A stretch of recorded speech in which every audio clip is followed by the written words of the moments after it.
Shut up and sit down.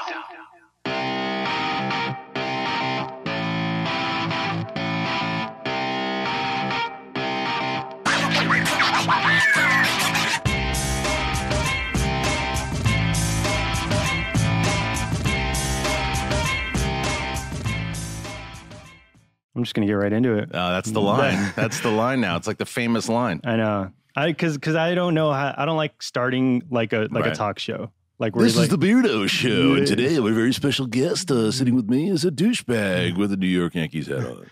I don't have it on today, though. No, you don't. You always have that Yankee hat on. Not today, yeah. Normally, it depends. But I'm here with Kristian Harloff. I have to introduce you at least. Oh, you do? Yeah. For this one. How you doing, Kristian? I'm good. I got to make sure. I'm going to turn to my wife. Like, don't check the phone while you're doing a podcast. She says that? Well, not while I'm doing a podcast, but in general, in life, I check the phone a lot. It's hard not to check the phone these days, Beardo. You're always on the Twitter, though. On the tweets? On the Facebook, too. Facebook and Twitter, yeah, that's the majority of kind of the marketing pitch, I guess. Yeah, but even with like your family, you can't put the phone away. I try. Yeah, there are people like I'm glad that that's the thing I'm addicted to. Or some people are addicted to, like heroin. It's like, it's like if I'm addicted to my phone, if that's the thing I'm going to get in trouble for, that I got to go to a meeting for my phone, then that's fine. I noticed because before all this, like I wasn't into Twitter that much. Right. I would check it here and there, but now that I get like notifications and feedback and everything, I like checking it more. Yeah, I mean, it's addicting also, especially when you know people are listening, because as artists, you want people to. You want to hear feedback, and especially opinions that you respect, and constructive criticism. It's what makes you better. Mm-hmm. And especially it's not someone like I was watching and I bet you that guy's ears stink. It's like, well, go fuck yourself. I don't want to talk to you. But the people who are like, well, I listened to that particular show and I think you would have responded to me more if Kristian would have said this, or maybe the Schmoes Show would have done that. That's the stuff you listen to. Where they bring up like a detail to show that they did listen. Like, hey, when you guys talked about this specific thing, I enjoyed that of course, a lot. And the suggestions on anything, whether it's, either the live show or the Schmoedown, there's things that you want to hear what the fans are going to say, because there's a lot of smart people out there, and there's a lot of people that without the fans, without that audience, you're not there. There's no reason to do it. There's no reason to do it. So, but constructive criticism and that type of stuff it's actually, I found a more civil world in Twitter. Oh, more than Facebook? More than YouTube. Oh, more than YouTube. YouTube is like the apocalypse. Yeah. Sometimes with comments. I mean, you find good people there too, but it is the wild, wild west. That's where Twitter and Facebook, I think, you get, because with Facebook, it's like, well, that's who you are. That's that person. That's your full name, and you have where you live and who you are. And so your pictures. Yeah, you're not like Smelly Cat 86. But YouTube, like, when people just jump into a video and they say, I don't get this. You guys are talking. No, it says Guardians. You guys are talking about other shit. Right. It's like if you jump right into a TV show in the middle, you don't understand the whole thing. So like, there's no reason to say like bad shit about it. No. Yeah, it's true. But do you let that get to you though? Not anymore. You used to. No, I mean, I don't know if it's necessarily that I let it get to me it's funny because sometimes people always talk about, well, the troll voice. Yeah. Somebody. People also got to realize sometimes there's an art in theater. It's like, so meaning that if, you also want to put someone in their place. If like someone's talking about, well, Emma's 5 glasses look like they should be on a 3-year-old. Then you go, you know what? You probably are a 3-year-old sitting in your bathroom smelling your own farts. I like going after people that way, because it's not so much that it irks me as much as just like, well, you're not going to just be able to sit there and say whatever you want, because there are people on the other side that are listening. So you're doing a bit. It's not just like, I think it's a bit of both. It's a bit of both. It's not that it irks me as much as just like, all right, let's scrap. Let's go with it. Yeah, let's have fun. But you enjoy, like, when you go off on like the 2-finger toots and like all that shit like that. Like, you have a blast doing that. Yeah, because I think that goes back to my time doing stand-up also. So that was the type of, when I was doing stand-up, I like, and I think Ellis even may have said it on your show. I don't know where he said it, but like, I was up there waiting for people to say stuff in the crowd. I was wondering about that. Yeah, because it gave me more fuel, and it gave me more bits, and like, those are the type of things that work well on the show, and those are the type of things that work well on stage, and I think it brings a different high energy to it. But there's a beautiful mix between just pure anger and anger mixed with silliness. Because if you mix both of those things, then people are laughing with you as opposed to feeling awkward. That's what Brett does so well. Yeah, where he gets he's a angry. genius at it. Yeah, he's a genius at it. But like if you were like seriously angry at it, it would just be super awkward. It would stall the show. It wouldn't go anywhere. No, that was the note with Brett. Is that because Brett and I have known Brett for a very long time, and so Brett's always wants to, as you know, you spoke to him for 6 hours. You know, like if 2.5. Yeah, we're close. But Brett wants to. He wants to be better and be liked, and but the thing with Brett is what Brett's really good at. Besides having no confidence, what Brett's really good at is like when he gets worked up and even when he gets really worked up, that's times 20. Yeah. He's playing with it, and I told him because there's a classic bit from John Belushi, and it was like from the first season of Saturday Night Live. It might have been the second. I'm pretty sure it was the first. And it's when he's talking about the luck of the Irish, and he starts off slow and he starts working up, and by the end he says, "Leave me alone!" And he jumps on, he goes around the stage. I told Brett, I was like, John Belushi. So when you feel yourself to start to get heated and a comment bothers you, times 200, and he does it, and he does it brilliantly. And get to that point and just go for it. Yeah. But I noticed in every one of my shows there's a common thread, and that's you.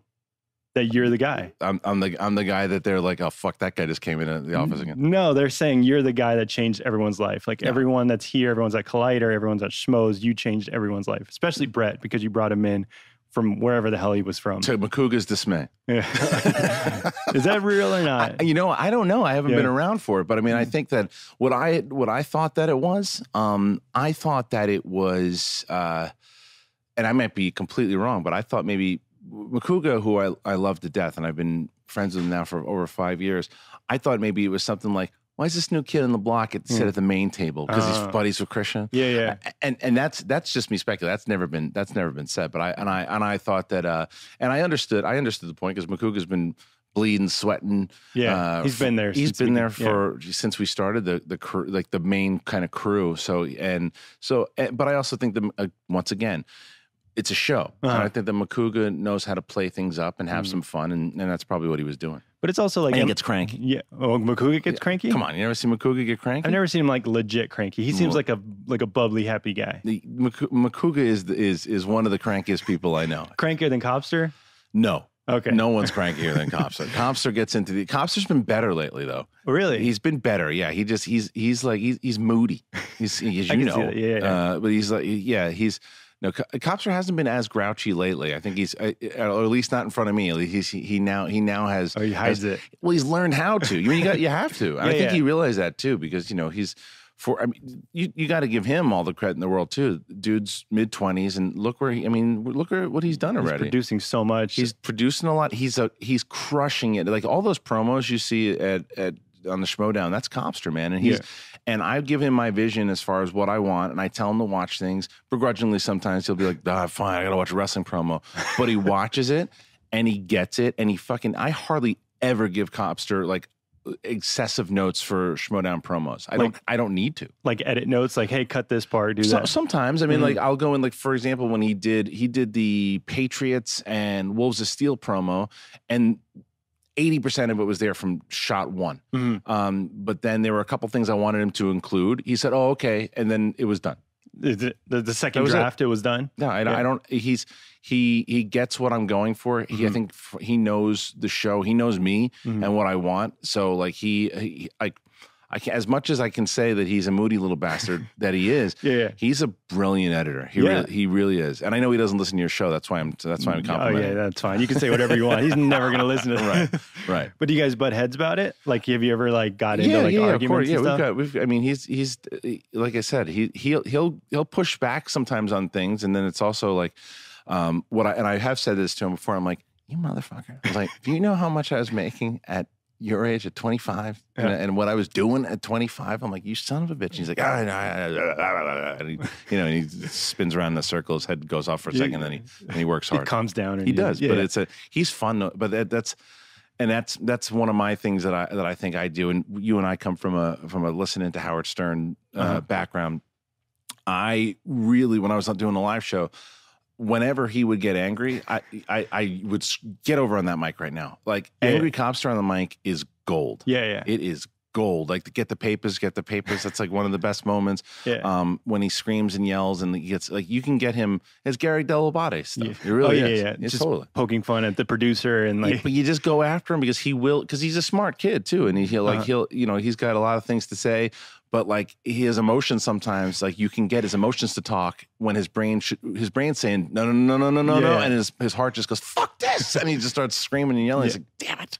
He's a really sensitive guy, so if he feels like he fucked up, like he'll take it to heart and he'll just get pissed off. I felt that. I found that out on the first time he was an intern, and it was Comic-Con, and it was the notorious time when he and JTE slept outside for like 3 days for Hall H. And like day one, I was like, Schmoes needed to make a heavy push on Hall H stuff. So it was their job. Day one, he's like, oh, we didn't stay on the line because there's really nothing happening. I was like, get on the line, dude. I'm like, what are you guys doing? I'm like, get on the line. And he was just, his face, it was the first kind of interaction we had.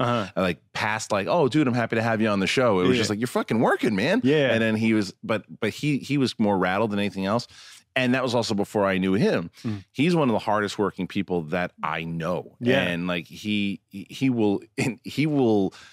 doesn't like if people aren't working around him, he takes that shit to heart. Like if someone's being lazy or someone's like not in it, like it's like you might as well said your mother's an asshole, because like Copster is that dude is a hard worker, and that's why I trust him and Mark trusts him to produce the show. Yeah, he does the editing, the graphics for the Schmoes. He does all the commercial breaks. He puts all that together by Wednesday now. Yeah, I mean he's got a steady flow that he knows that he knows how to do it. He's got a rhythm for himself. So he's a really he's impressed me. Yeah. I want to get off jerking off Copster for now. Well, it's up to you. You should be jerking him off. That's why you're doing this. Yeah, that's why people know who Beardo is in the first place. I'm thankful for him. I'm thankful for you for bringing me on, for letting me do my own show on your network. Like that's doing good. People awesome. Like it, man. Thank you. Yeah. Do you like it though? I do like it. I listen to your show. I do. I try to listen to as many of the shows as I can. I listen to the After Schmo. I listen to the Schmoedown Rundown. Listen to your show. There's one show that I'm not good about listening to, and I maybe have listened to 15 minutes of is the Wangers show. Yeah. And it's not that I don't. I maybe I'm too old. I don't know. I mean, it's like it's. I should listen to it more, and it's not that you guys are putting on a good show. It's not that. It's I think what was the one I listened to, and you guys. It's a lot of nonsense. You're like a math junkie, right? Kind of math science. What the hell were you guys talking about? The quadratic formula. Something I don't remember what it was, and I was just like, and I was like, well, I'm going to let you guys do your thing. You just checked out. And I was done on that one. I think I turned on the Emma Fife podcast on mine. Yeah, or the Outlaw one. No, yours. Don't make me cry. Okay. No. I'll try not to, but if it happens, I mean, go for it. You know, I'm not. Yeah, the show will be canceled. Thanks. But the thing is that you know how everyone's strengths, everyone's weakness, and you know how to like not manipulate them, but like make it work for a show. You try to. Yeah. I mean, you know, sometimes I've been lucky enough to I'm pretty good at reading people. I think so. It's like, and just kind of getting. I think conversation. Something my grandfather you just listen to people when they're talking, and it's certain things, the way you read people, as whether it's in movements or just in facial expressions and things, just like listening to them, and knowing people, working with people long enough, you can kind of get an idea of what they can do well and what they can't. Yeah. So, but you pay attention to like everything, like their movements and everything, and then you know how like to build a show around it, or like to build an idea about it. Like, how did you know to bring Brett on or somebody like that? Brett and I have been friends for a long time. So, it's like I've known Brett. I've been wanting to do stuff with Brett for such a long time and I've always felt guilty with.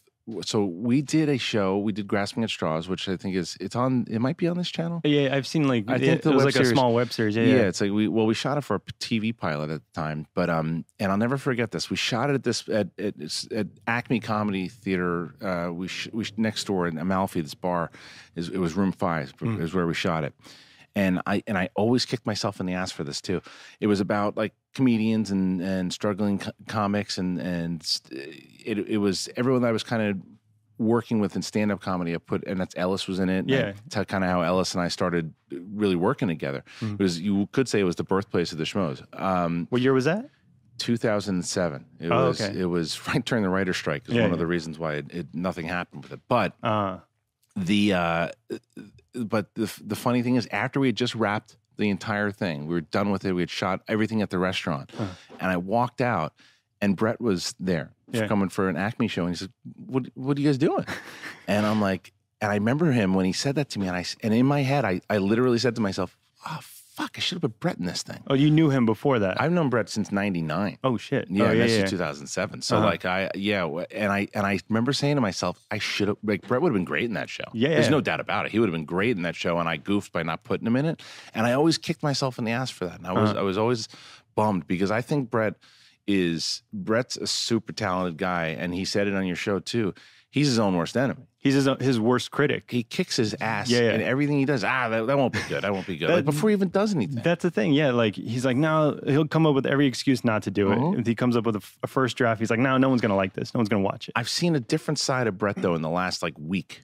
Really? 2 weeks. Like he's been aggressively reaching out to me, saying that he wants to get together and pitch me stuff. And as long as I've known Brett, I've never had Brett say, "I need to sit you down and I need to do this. When are we doing this?" Like that, I've never seen that from him. So, so now he's getting like a confidence. I think so. I think that the live show is starting to. Yeah. He's like the audience is starting to really respond to him. I mean, the after Schmo loves him. I think they call him the Schmo Stopper. And I think that people are starting to realize what he brings to the show, because he does bring that kind of everyman, like what essentially Schmoes was started for. He brings that.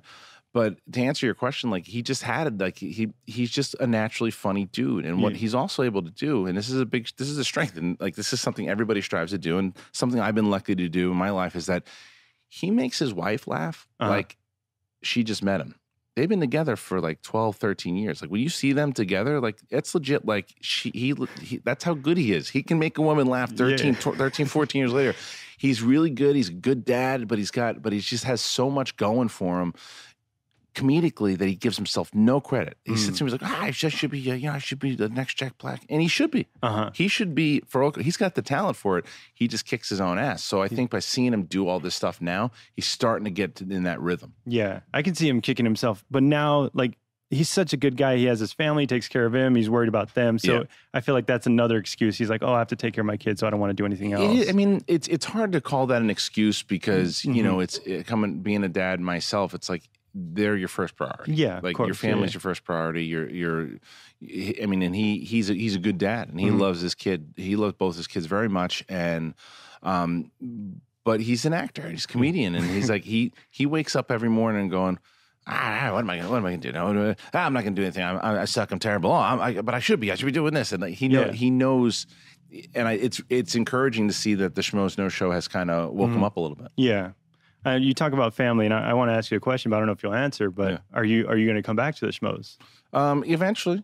What does eventually mean? Like when it's months, time. Later? I mean, when it's time. I mean, I think that right now Ellis is crushing it. I think Ellis and the crew, and I think everybody is doing, like, the show's been really cool. We got bringing in new personalities, and I think. Like, I don't think people, and that's one of the things too, and that's why I'm glad that when I left, what it showed was like how people, it's the same kind of analogy you get for Ellis in the Schmoedown, right? So by all accord, you see Ellis and you say about Ellis that, he's just a goofball that cracks jokes. Yeah. He's not going to be any good in the Schmoedown, and he's one of the best ones that we have. Yeah, as a competitor. Yeah. The same could be said about his leadership skills. It's like, because everyone always says, it's Kristian that's running the stuff, and has the show fallen apart? No. Has the views dropped? No. Ellis shows what he can do, and Ellis gets determined. Like, you see Ellis, like, and talk about someone like, when sometimes I don't always agree with the way Ellis programs a show, certain things that, like, but it's Ellis is running the ship. So if I say to Ellis, hey, what do you do this and that? And he'll say, well, I see that, but I kind of want to go this way, or I want to bring this person in because I feel that we should go that way. Like, that's all Ellis. Like, and so I kind of like this version of it. But do you miss, like, being next to Ellis on the show? I mean, I think that that's one of the things that is the main. It's tough because with the reviews we're trying. I had a conversation with the other day. We need to do more reviews together. We need to do with certain things. I've pitched to him, like, I was thinking that maybe we do a show just he and I on the main channel, but like. he's busy. Yeah. Then does stand up he every does weekend. stand up. He does the live show, and it's like I've got all this stuff with Collider, so it's tough to do right now. But we realize that the channel was built on our dynamic. Mm-hmm. So like we're aware that the fans are very aware that a lot of times we're not on as much as possible. So we're working on it. You guys are the Schmoes. So like the people are saying it's half of the Schmoes. It's one Schmo now. Well, but it's not though, because that's essentially that's what he and I always strive to do, and I think we've accomplished that. Is that the show is called Schmoes Know. It's not called Harloff and Ellis Know. And I think that you're a Schmo. I think that Brett and Makuga and Ken and Emma and Joelle and all these people, they're Schmoes. Mm-hmm. So when you're going to the Schmoes Know channel, that's who you're getting. So yeah, they were built on Mark and myself, but I think that it's a group.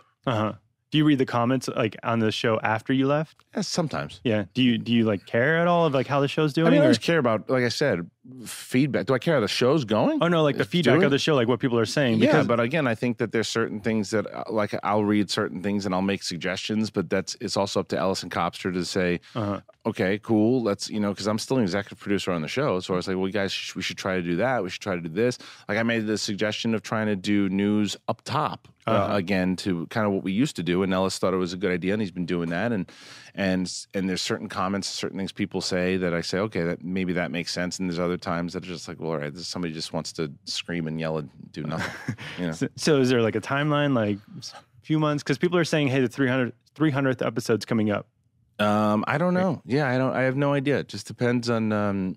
I don't know what it is. It's just a matter of, again, like Wednesdays are now.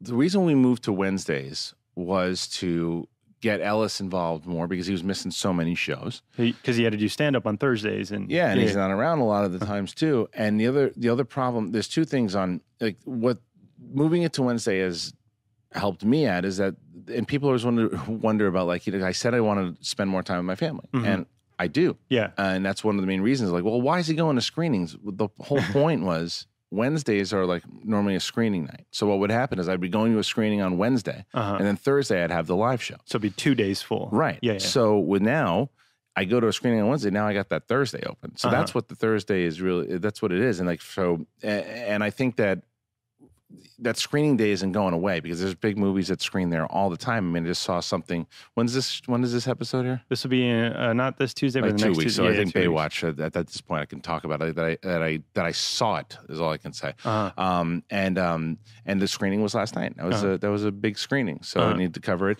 And that's a reason why Ellis is missing a lot of reviews now because of the Wednesday night. So one of us can cover and one of us can't. So you're busy with Collider or other stuff outside of Collider. And I don't think anybody would be surprised to hear me say this. A lot of people know it too. My vision and my focus right now is on the Schmoedown. I mean, yeah, that's all you tweet about, all you mention, like all you talk about. But that's your passion. That's what you love. It's the next step for Schmoes. Yeah, in general. Where do you see it going?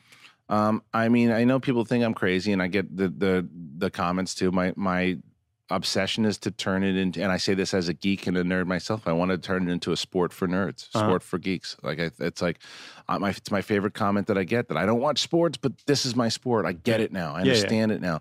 I like the flair of it. I like the story of it. I like the fact that, because Collider, like Campia and Mark Fernandez and Dennis and everybody's been so supportive in getting it, and the fans are invested. Like a television streaming service would be something great. An app would be great. Like there's so many different things I want to do with this thing that it opens itself up to do. Yeah, I saw someone post like the future of Schmoedown was like a Netflix thing. Netflix thing. I love that. Would that be like a dream of yours? Sure, absolutely. To have it on Netflix? On a streaming site in general, like whether it's Hulu or any of those things too. But I think you got to remember, it's only been on the version that has become really popular has only been on for just about a year.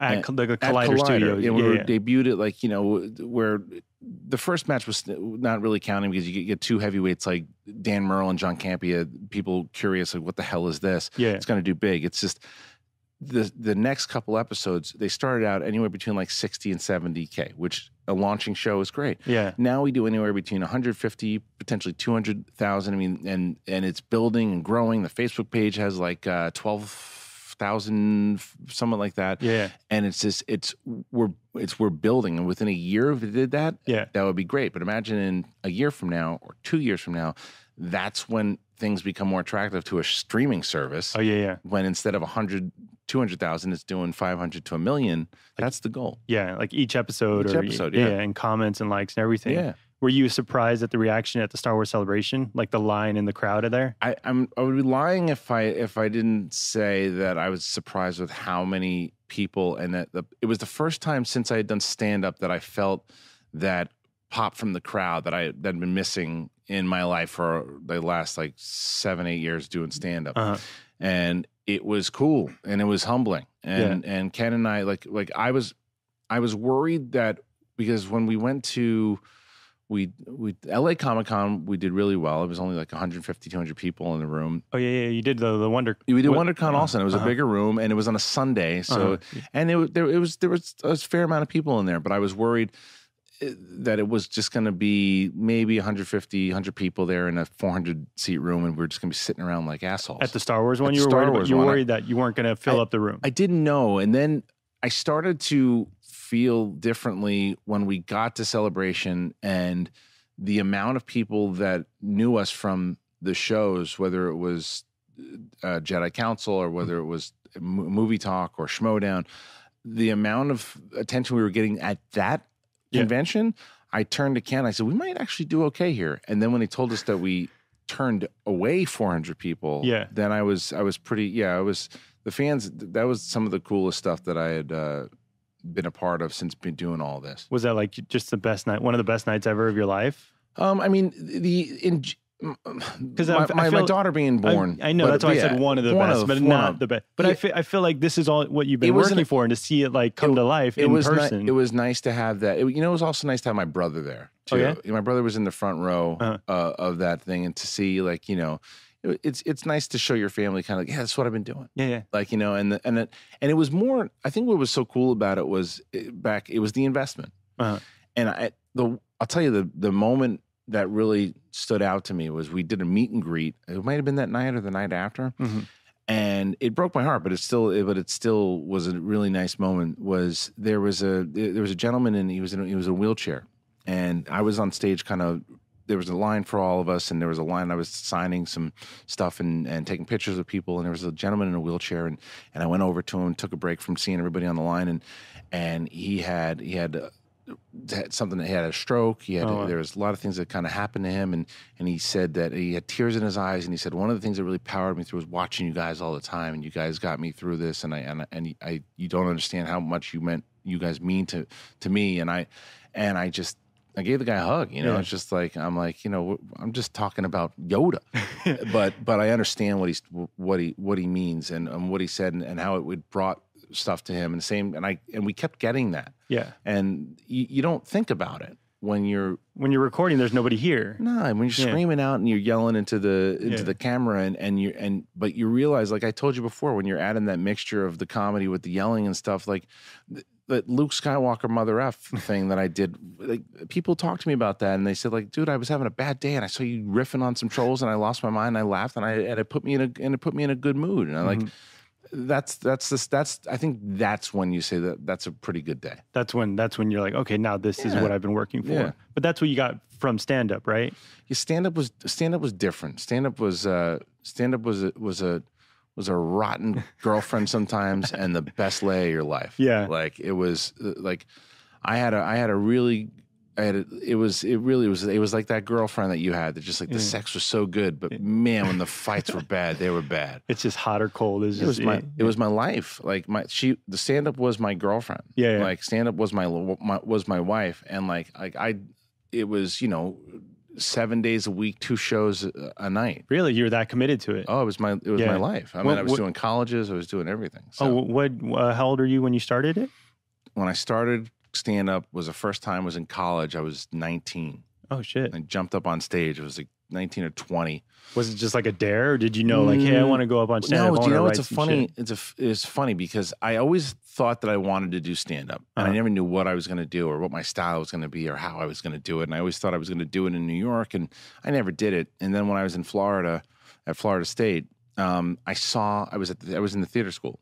So, and I saw a bulletin board, and this thing, it said, it's this guy, Mike Shader, who, he had written this thing, and he said, "Hey, we're looking for stand-up comedians. You want to try stand-up, and then you be a part of our troupe?" And I was like, "All right, maybe I'll try it." And so I called the guy up. He's like, "Well, give me," and it's audio tapes. How long ago this was? He's like, "Give me like a little cassette tape, and give me like 10 minutes, and like 10 minutes." And he's like, "Give me 10 minutes, and then submit it to me, and then if we like it, you can join the troupe." And I'm like, "All right, sure." And I'm again 19, or I'm like, not putting together a tape. 10 minutes of what though? Like of like jokes, me doing stuff or whatever, or just whatever I was going to recording do. It might have been 5 minutes. I don't remember what it was, and I was like, "Yeah, okay." And I was more concentrated on drinking and getting laid. So I was 20. I was 20. So, and I was like, I'm not going to do that. No. So I didn't, and I didn't do it, and I didn't write him, and months went by, 2 months went by,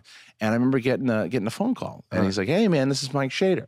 And he's like, "You never submitted that tape?" And I'm like, "Yeah." I was like, "I don't know what to do on a tape, man." He's like, "Why don't you just come by and we'll have a conversation?" So I was like, "Yeah, whatever, it's fine." So I went by and I had a conversation with him, and he's like, "Well, why don't you just try to come up and do like 5 or 6 minutes with us and see what you get?" And I was like, "Okay, why not?" And I got hammered my first day. And you had to get hammered, or did it accidentally get hammered? No, I did it on purpose, just to like for the nerves. To I didn't know what I was going to do, and I went. It was screaming and yelling and God knows what, and I think I might have fallen off the stage, and I don't remember, but it was outrageous, but it also made me say, "Oh yeah, I like doing this." Yeah. So I started, and then I stopped drinking. As I did it, I drank a lot, a couple times, and didn't like it.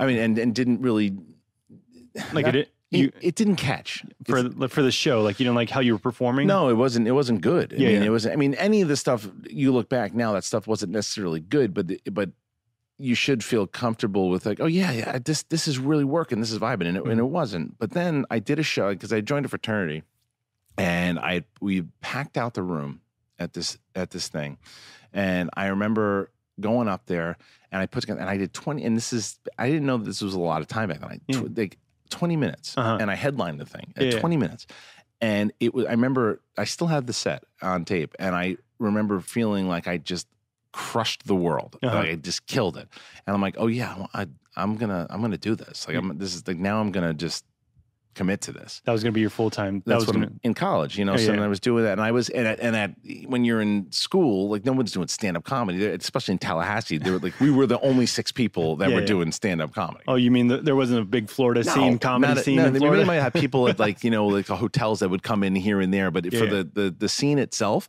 that was it. And we would pack it out, and we'd do all these things, and then I would do stuff here and there, and then like it's funny because Bert Kreischer, who is a pretty big comedian now, like he had never done stand-up before, and he had done something with us at our group at Populous. That's the first time I had met Bert. And then it was all these different events, and so I stopped. After there's only so much you can do when you're part of that troupe. So when but I would go back in the summertime, then I finally would go back to New York. There was a New York comedy club called the Boston Comedy Club, ironically. And I would go there, and I did some stuff at Caroline's, and I did stuff in New York a lot, and I was starting to get my confidence on stage. And you do those, and I know Brett, I think it was Brett, I can't remember who it was, who explained kind of what the bringer shows were. Yeah. You bring 20 people. And that's what I was doing when I was starting, and I would do that, and then I was like, okay, well, what's next? So I had that on the back burner, but that wasn't my goal to do it in LA. When I came out to be a comedian. I didn't come out here to be a comedian.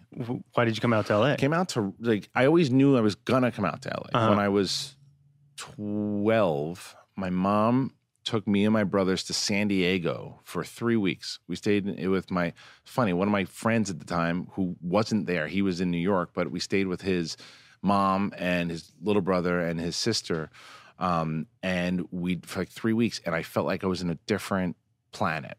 San Diego as opposed to growing up in New York. In Queens. It was a different world, and I loved it. Yeah. And I just fell in love with it. And I said, well, I'm so different here. Yeah. I'm like, it really felt like I was transformed to like a different universe. And you knew you wanted to move there? I knew from that when I got back to New York that at some way or another, I was going back to California. So why did you go to Florida for college? I went to Florida for college because my first year I went to Iona, which is in New Rochelle, New York. It's like a little business college. I went there for you're going to be a year. business major? Or? I didn't know what the hell I was going to do. I was just lucky enough to get into somewhere. My dad had gone there, so I was lucky enough to get in there because I wasn't a great student. What are you like, B+, C? You're being nice. No, I was on the verge a lot of times getting kicked out of school. Really? Like not It's just graduating? I just fucked around. Yeah. I fucked around a lot. I was more interested in girls and getting myself in trouble and cracking jokes and were you the class clown in high school and really very much so in like 1st through 8th grade and then definitely in high school, but a lot of different things. I got myself involved kind of in the wrong crowd. You did? For the second half from like the junior year and the beginning of senior year, yeah. Wrong crowd meaning like drugs, like ditching school. I didn't do drugs. Everything? No, I didn't do drugs, but gangs were big in New York. Oh, you were part of a gang? Gangs were big in New York. It's like a graffiti gang and all this. What is a gang in New York consist of? Well, a lot of it was like it's so stupid. It's like it was spray paint and it was doing like marking like these little crews and fights and getting into going to parties and starting shit for no reason. It was like stupid. repping your crew, your gang. It was dumb shit that I got myself involved in that I shouldn't have. And I always look back at it. I'm like, what are you doing? Like my good friends James and John, who are like still to this day like some of my good friends, were never got involved in that shit. Like never did. And I tried to, and it was funny because I remember being this punk like 16-year-old kid telling my friend James, no, you should. And he's like, fuck that. I want to go have a beer somewhere. I was like, and he was right. And then I remember like 2 years later when I was in Iona, because I got myself out of it pretty fast because I realized out of the gang. Yeah, it was stupid. And I remember talking to James because I apologized to him when he came up to visit me at school. I was like, that was a dopey thing. He's like, it was stupid. I was like, yeah, let's go get drunk. But why did you do it? Like to get like a sense of community or like to meet people? I think that was it. Was that I was never really a popular kid. And no, not really. Not like it was the humor I kind of relied on for to get attention or something. Definitely. Yeah. And like my parents were divorced when I was like 10. Oh shit. And it was, I think that's kind of was always the mechanism. Did they live in like separate, or did you swap between like 1 week here, 1 week there? Or how did that go?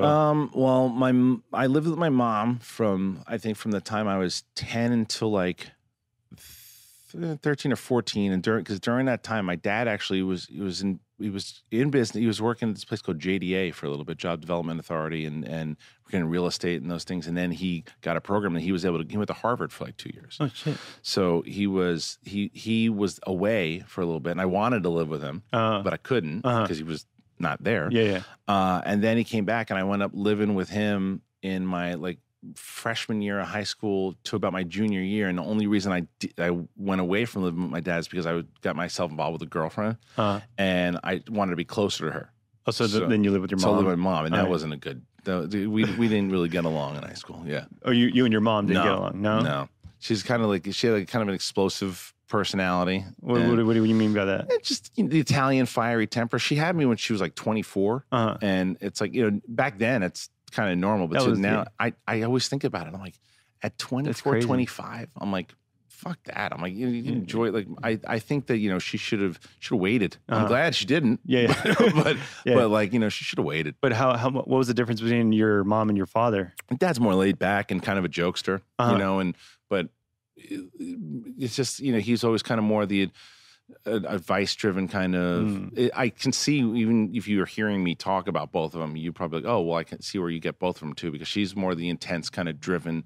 Not driven. That's my dad's very driven, but the intense kind of passionate, but like just sometimes says things that she shouldn't have, and just like kind of yells it out. And then there's my dad who's just like, go for your dreams, do your thing, like that. It's. So your dad supported you always. Yeah. Both of them did, or your father more? My dad more. It's not like, again, my mom and I didn't get along in high school. Like I can't, and it just a lot of different things that just went on in the family with the divorce and all these things too. Like just didn't, you didn't work out. But my dad was always like, if you think you want to be an actor, do it. Just commit to it. Oh, he supported you. He didn't say, "Hey, go into business, Nope. go to Harvard." Like I'm Never. going to Harvard. Nothing. Nope, never. No, he didn't. He said, you do what you want to do. He's like, you only get to do it once. Yeah. So That's your life. just do it.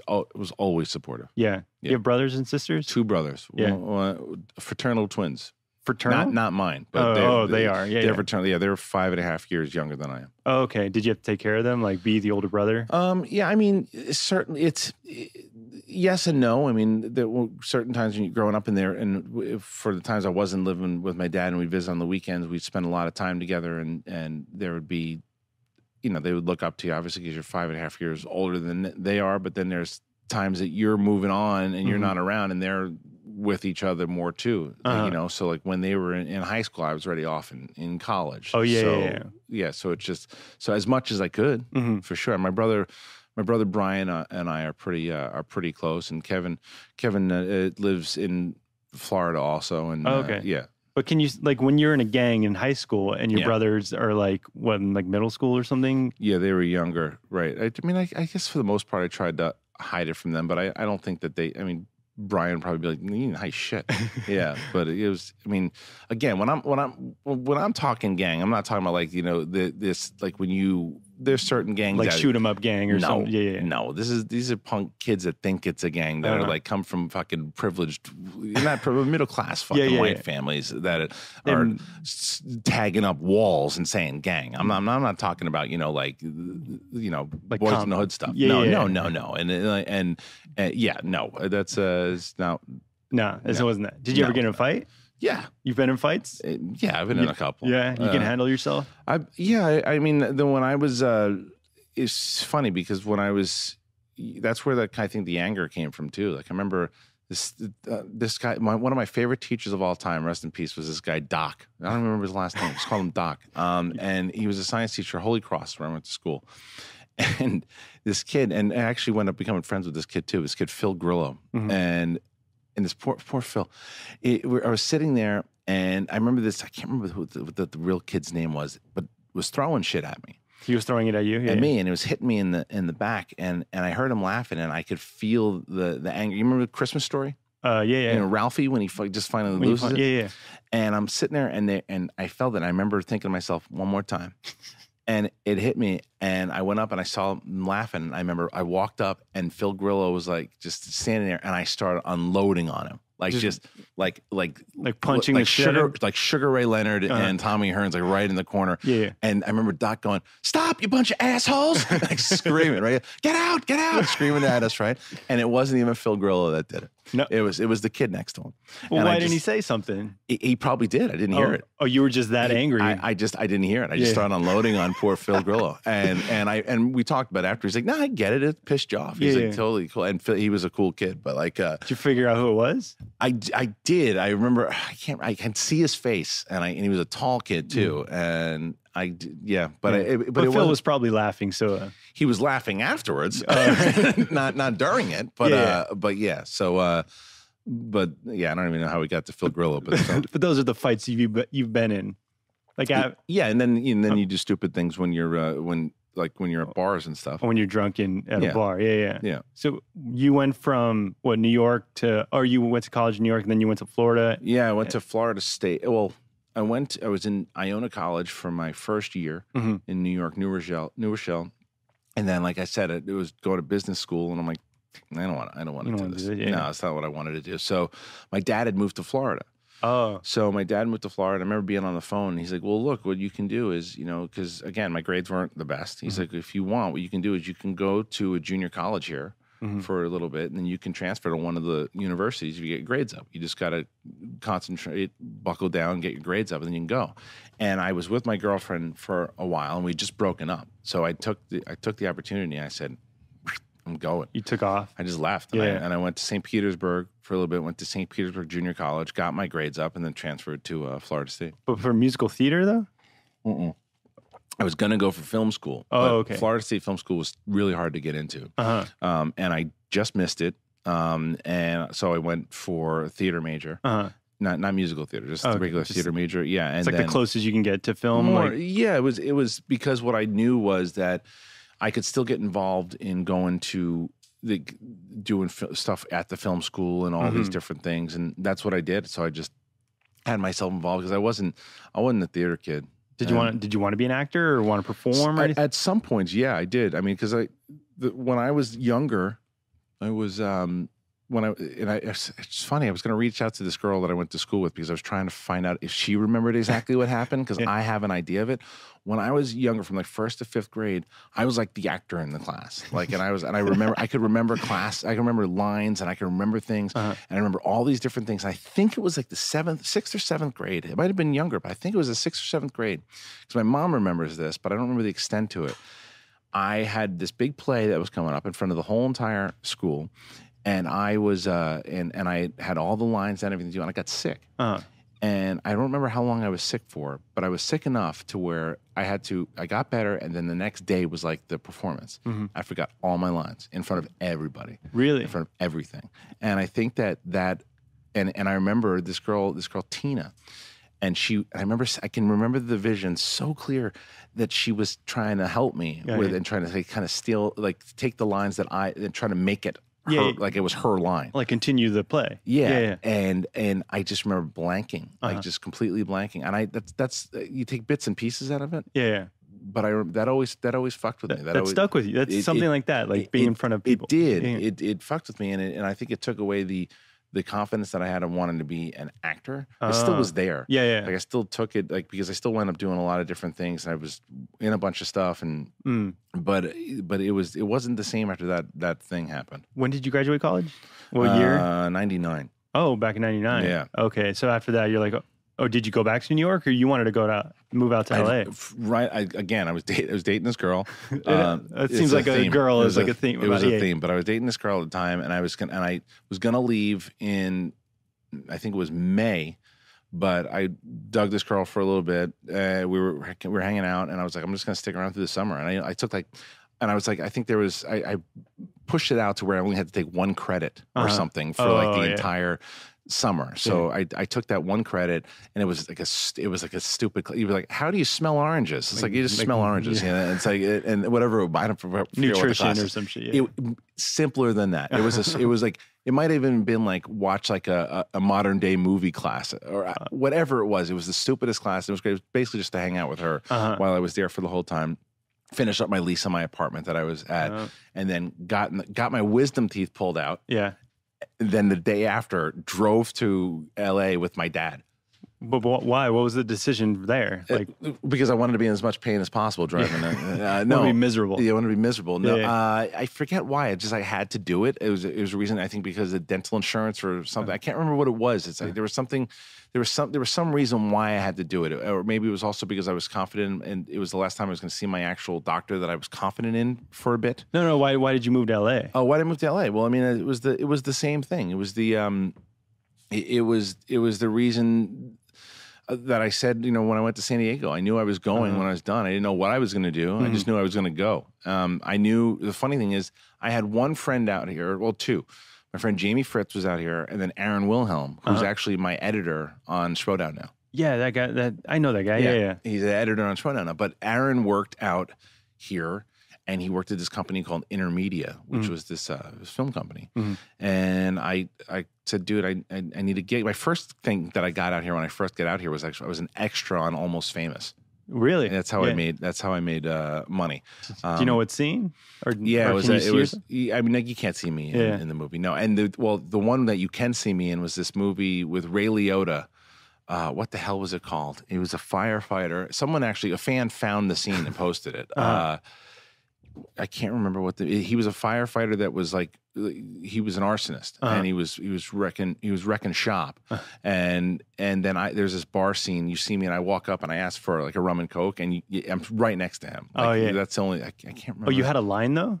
Yeah, I can't, I think I say rum and coke. Yeah. But that's like a big deal to get a line in a movie. It's kind of, I think that I almost, because I can't remember what it was. I wasn't even supposed to say anything, but they had to give me a SAG thing for that day because I got myself to say rum and coke, and they're like, "Well, he said something," and then they kind of maneuvered my way in there. But anyway, so Aaron got me this thing at Intermedia, and I was a receptionist for like 3 months. And as will become a running theme, I just not my strong suit of like answering phones and doing those things. But I met Francis Ford Coppola my second day, which was really cool. And Ryan Felipe had a company there, like so I would talk to him every day. And at the time, you're right from Florida State, and you're like, oh, this is cool. For Francis Ford Coppola and Ryan Felipe, but it just, and I think I wound up even getting canned. I might have even gotten canned. You got fired. I think I did. Oh, not being good.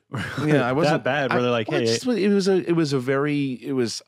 they were a high profile place. Phones were ringing all over the place. I had never had that type of job. And I'm like, I'm not. Yeah. Were you doing stand up at that time? No. And that came, so it was my 22nd birthday, I think, or 21st birthday, 22nd birthday.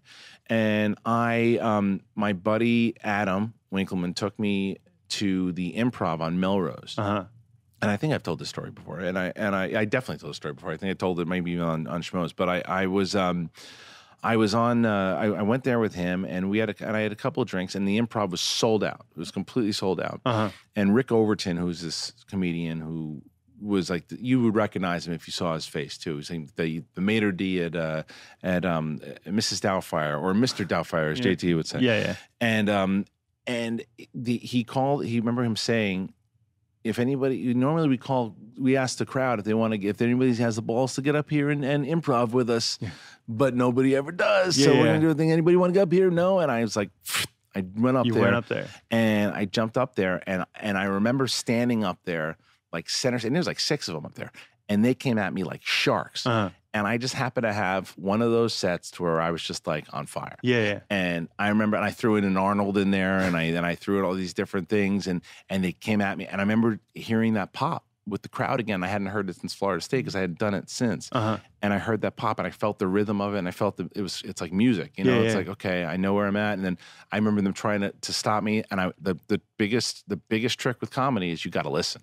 Yeah, you got to know. You got to read the room. You got to listen, especially in improv and sketch. Ken will tell you got to listen to what the person's saying. You can't be thinking about what you're going to say that's next is funny. You've got to listen to what they're saying so you can then respond to them, and that's what makes it funny. Yeah. Or you got to make them look funnier too, and that will essentially help you.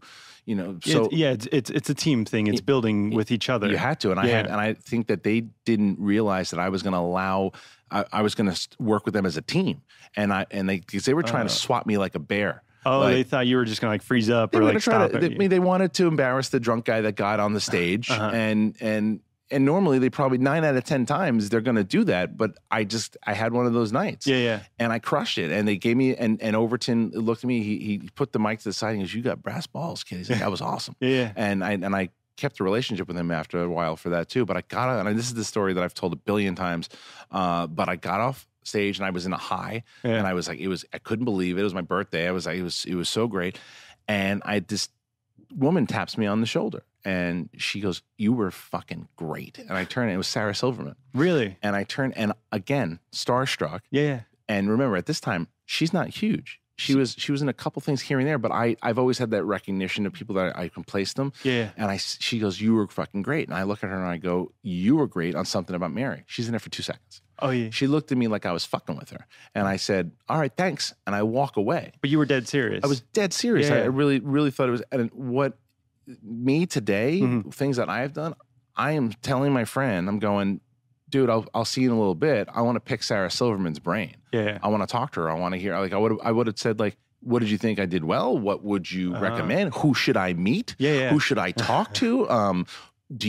Can I have your phone number? Because I'm single, and you probably are too at this time. And she's attractive. And all these, and all these things that you would have, could have, should have. Yeah. It's one of the moments that I say my life would have been different. I know it would have been had I talked to her there. But I feel like, not that she would have helped me. Yeah, I know. Yeah. But I know myself today and what I could have said and should have said to just get advice from her, even if it was a line. Yeah. Even, and not that she's going to say, "Oh, you're going to be famous. Come be my friend." That's not what I'm talking about. I'm talking about like, so what did you think? Why did you like? Because when I tell you that she was like, that was great. It wasn't like, "Oh yeah, good job." It was like she went out of her way to say hello to me, to talk to me about it, like to start a conversation. Yeah. And I blew it. Oh, you think you blew it? I blew the conversation. Yeah, but maybe that's all you needed, though. Maybe that's you just need that. Hey, you were great. Because I know, especially now knowing how tuned in she is to the stand-up world, I should have gotten advice from her as far as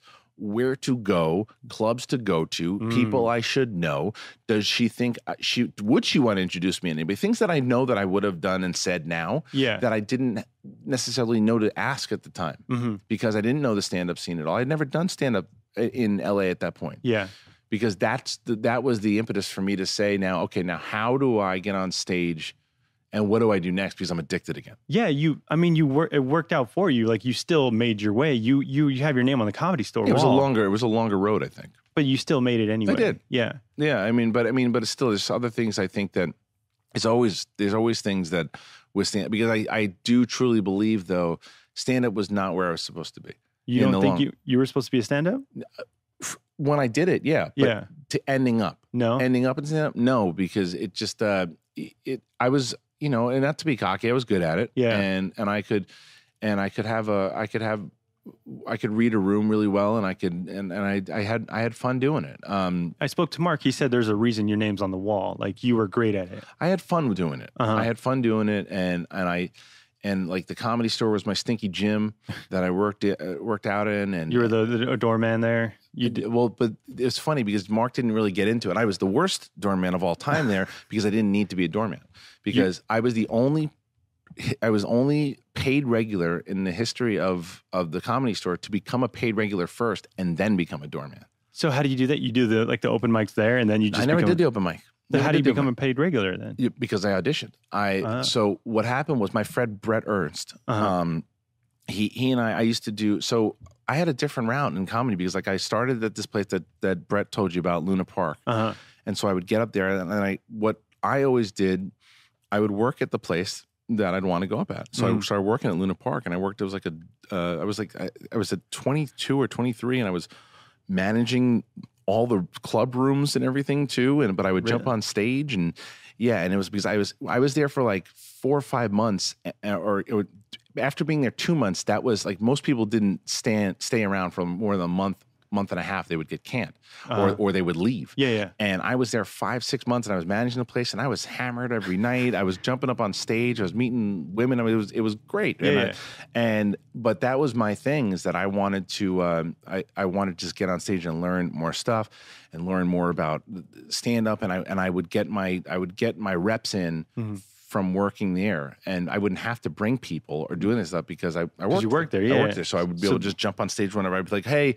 Kristian's here through this promoters, the guys who ran the Bringer shows, put them up," and then I got to know them more. So that's where you got all your hours in. So I started to get a lot of time, and then I would meet them, and I would get more stuff in, and I would be able to do those. I would do Bringer shows for sure, and but it was never hard for me to get people there because I've always been kind of a people person. Yeah, and I'd be like, hey, and I would work on stuff, and I'd want to, and the people that I got there, I wouldn't want them to just tell me, oh yeah, you were good today. I want to be good enough for them to want to come see me again, my friends. Yeah. Because if you made it an event and fun for them, then it's easy for you to keep getting on stage. Yeah. Because it is hard for friends to come out and watch their friends die on stage every night. Yeah, all the invites to do stand up and open mics and everything. It's awful. It's tough because if your friends are terrible, you don't want to see them. But if you look and you go, well, this guy's working. He's having fun. Like when I was, and I couldn't do this now because I would break my hip. I had this on tape.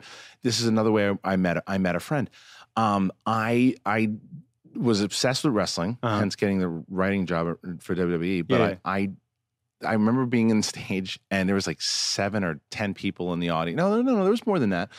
And it was at Luna Park, and there was this girl, and she was eating this burger, and I was in the middle of this joke, and I didn't know how to just, at the time, didn't know how to just say, okay, keep going. Don't worry about other people and distraction and stuff. I would call out everything I saw. And sometimes you just don't do that. You let the atmosphere lie. Yeah. But I didn't do that. And I go, I said to her something. She was eating the burger, and she did something. She was making like really bad noises. And I can't remember exactly what I said, but I told her if she would take a bite. I said, "Now I want you to bite that burger." Yeah. She's like, "I don't want to bite the burger." I said, "Now you got to bite the burger." And she's like, "Everyone's looking at me." I go, "Well, bite the burger. You bought the burger. You should eat the burger." And she was like, "No." She's like, "I'm not going to do it. I'll make you a deal. I will get up on this table and I will do a flying leg drop onto the stage and get bounced back right up." She's like, "If you do that, I'll eat the burger." So I got up on the thing. I did a flying leg drop like a fucking wrestler. $1, and I go to nothing. to nothing. Yeah. And now I would break my hip, and I said, now eat the fucking burger, and she ate the burger, and everybody went bananas. So there was definitely more people. But I bring that up because my friend Trevor Ingleson was there, and he wound up becoming a good buddy of mine, and very instrumental in a lot of things that I did. But as far as how I got in Comedy Store, then I met more people, and my friend Sam Tripoli, who I say you look like, I remember he was at the Luna Park and part of the Luna Park crew, and everyone was like patting him on the back one day, and he was like, I was like, what's going on with Sam? I'm like, what's happening? Like, he just got made a regular at the Comedy Store. And I'm like, oh shit. And I'm like, that's awesome. And I was like, how do I get to do that? I was like, how do? And then like, you didn't know anything about it. I didn't know how to do it. And then Dublin's was this place. Dublin's was a room where like Dane Cook was performing there, and like before Dane Cook was Dane Cook, and like all these Jeff Ross, like all these big people were performing at this room at Dublin's. So the guy Jay Davis ran this place. It became like this hot spot. And I got a manager out of working at Luna Park. They came and saw me, and they wanted to manage me. So, and then this woman Betsy, who was one of the managers there, she said, I've got a friend over at this place, Dublin's. They're doing. She's like, would you want to do 6 minutes at Dublin's? I was like, yeah, I know Dublin's. Something totally. And it was my style. Like, I was very over the top, high energy, yelling, screaming before I kind of channeled myself. Yeah. And that was a perfect room for Dublin. So it was chaotic. It was just like tons and tons of people there, drinking, yelling, all that stuff. So then that's when I was like, okay, I just got involved in there more, and I wanted to do that. But all the comedians ran in the same circles. So I wound up meeting more people there, and my friend Brett Ernst then it said, hey man, listen, this is I'm fast forwarding a little bit too, but like, because Luna Park was like started in '99, and I was hitting the pavement, and then again fast forwarding through WWE and doing more shows all over town. And then Brett Ernst said, "Hey, listen, I can recommend some people at the Comedy Store. I'd like to recommend you. Do you want to showcase?" And I was like, "Yeah, definitely." I'm at the Comedy Store. Had you gone up there before? The Comedy Store was a place to me, even before I went up and started doing comedy. I went to the Comedy Store. This was before the improv thing I told you about. This is before, like, when I first got to LA, I drove to the Comedy Store. I parked in the lot. Nobody was there. I walked in, and I stood on the stage, because I just watched this thing on E! Entertainment where they talked about how Carlin had performed there, and Jim Carrey. Everybody. And I stood on the stage. Nobody was in there. It was all by myself. And I don't know why the door was open, but it was open. They don't give a shit over there. They didn't care about it. And I was standing over there, and I was just on the stage, and I said, I'm going to perform here one day. And I wasn't even doing stand-up. I had no intention of doing stand-up at that time. And I said, I want to perform here one day. And I was just standing on that stage, and then I left, and I went to go see a show, I think, that night. And I'll never forget who was up there too, Bobby Lee and Mike Young. And Mike Young, who was on the Schmoes Show, and he just opened up for Sebastian Maniscalco the other day, and I saw him at the Pantages. But both wound up becoming buddies of mine, but they're just funny. But yeah, so Brett Ernst recommended me, and I showcased, and the way it worked was, back then, you would go on, I think was it Thursday, Friday? It was Friday, Saturday, Sunday, or was it Thursday, Friday, Saturday? That's when the showcases were? I think so. I think they were Thursday, Friday. No, when the hell were they? No. They were Sunday, Monday, and Tuesday. That's exactly when they were. Because Monday they have potluck now. Yeah, that's when there was Sunday, Monday, and Tuesdays when you could go up, and they would give you. They said, okay, Mitzi's not going to be there, so you can go up. You do 6 minutes, but when she's here, and so I remember some of these people. She's not going to be here tonight. Well, I'm just going to come in when she's here. I'm like, are you fucking crazy? Yeah. You've got 6 minutes a night that's just given to you that is for free at the Comedy Store in front of crowds, and you can hone your skill to do it. It was 3 minutes to start, actually. It was 3, then 6 every time you passed around.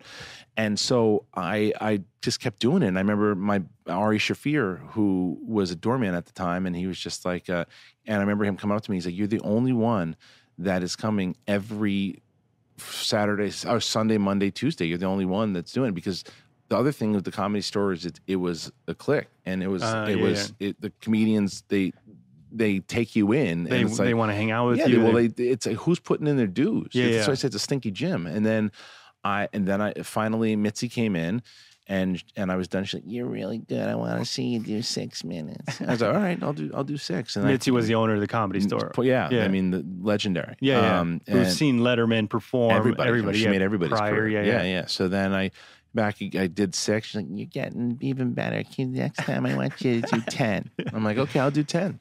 So then I was doing 10 for a while. And then I think I started showcasing in August. And then I got a phone call from Duncan Trussell at, I think it was November or December. And he told me, Mitzi really she likes what you've been doing, and they want to make you regular. So that was November of 2002.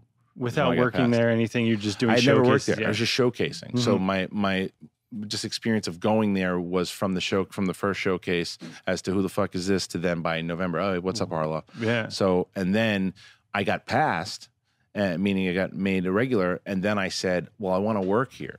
Because the reason I wanted to work, and everyone said to me, like, why do you don't need to work. You're a regular now. Where were you working at the time? I was working at a management company.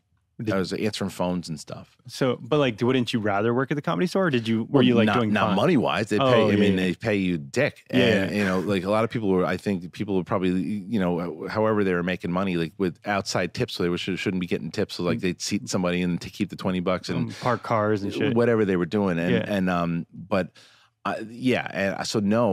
then my girlfriend at the time moved out from New York and went up living with me, and that kind of actually hurt my comedy career a little bit too. But of course it does. It always does. This one particularly definitely did. I started working there, and I was working there at night, and people are like, well, why are you working here? I was like, because door people get spots also. Yeah. And they're like, yeah, but you don't need to. You can get regular spots. I'm like, yeah, but not always. Sometimes you get passed over because people who have been here longer. So I would take the employee spot, and then I would get the regular spot too. So sometimes I'd be going up 2 times a night and beating the system. Really? Yeah, I would go up two times a night. I would do the first show. I would do another show. I'd do a belly room. Yeah. I'd do all these shows. I'd be at the Comedy Store all night. So I'd always be around to do these stuff. I mean, you could do it if you're a regular anyway, but the beauty of all of that, and Rick Ingram, who's a close friend of mine who was a doorman at the time, always tells this story, and it's true. The beauty about me being a paid regular and working there is that I didn't have to do anything, meaning that I was the worst doorman in the history of the world. For example, like they used to have this ladder that how everyone didn't die changing the awning, I don't know. Yeah. But I remember looking at it and going, fuck this. And they like, well, you gotta change the awning. I said, I'm afraid of heights. And like, well, and then I remember Dean, who was like, he's a regular. We can't. What are we gonna do? Yeah, well, yeah, because the doormen service the regulars. Like the regulars are the people. But it wasn't just to be. It just I didn't want to kill myself for fucking $4 an hour or $3 an hour, or whatever it was. And then I remember Ingram and we got stoned. We got stoned one night in the back of the thing, and I'm like, yeah, I'm gonna leave. And I remember Ingram always tells this story. He's just like, they went, where's Harloff? And Ingram goes, there he is. And I was driving out the line. I was going home. And I came back and they're like, you're not very good at doorman. I'm like, no, I'm not good. And Dean's like, you still want to do this? I said, maybe for a little longer. He's like, all right. And I stayed for like another 2 months and I just stopped working there. You stopped or they fire you? No, they didn't fire me. They don't even care about firing you. They didn't care. No, if I wasn't a regular, they would have fired me. And then all the regular doormen, they didn't give a shit because like they knew what I was doing. They didn't. I was friends with all of them, so they didn't care. Is it true that you got so high at the Comedy Store that you couldn't perform? Oh, dude, who told you that story? That's true. I'll tell the story, but who told you that? Mark. Yeah. Did he tell you on air? No. He told me. Yeah. It wasn't. Sage is what he called it. It wasn't that I couldn't perform. It was that when I go up on stage, I like to perform with a confidence. I like to go on with, it's like I told you, it's just like, oh, you don't want to fuck with that guy when he's on stage. It's like, and it's a high energy. But when I'm stoned, it's like I don't like to smoke at all in big crowds at all because it just anxiety. I like to be in my own thoughts. Yeah. So I got up to Joe Rogan had just gone up for like an hour or something too, and the place was packed. And I got up there, and it's funny. I just told the story the other day, and I was up there. And I'll never forget this. And I was on stage, and all these thoughts are going in my head. This lady gets up, and she takes off, and in front row, right in the front, comes back in, and she sits down. Oh, it was the opposite. The guy walks out, sits back down, and he says to his wife, "How's this guy?" Loud. And she goes, huh? And like right in front of you, right in front of me, and so that shook me. Yeah. And then I'm in the middle of it, and then so the guy, and he's a black dude, and he looks up in the middle of my set, and I'm doing like 15, 20 minutes, and he looks up and he goes, "Tell a black joke, dog. Tell a black joke." And I go, "No," and I get into the mic, and he's like, "Why, man? Why don't you tell a black joke?" And I go, "Because don't want to." Yeah. And then the worst part about it is in the back of the audience, this woman screams out and goes, "Leave him alone." I was like, and then I walked off and Bobby Lee was like, what's going on? And I'm like, never again will I go up stoned. I was like, my defenses are down.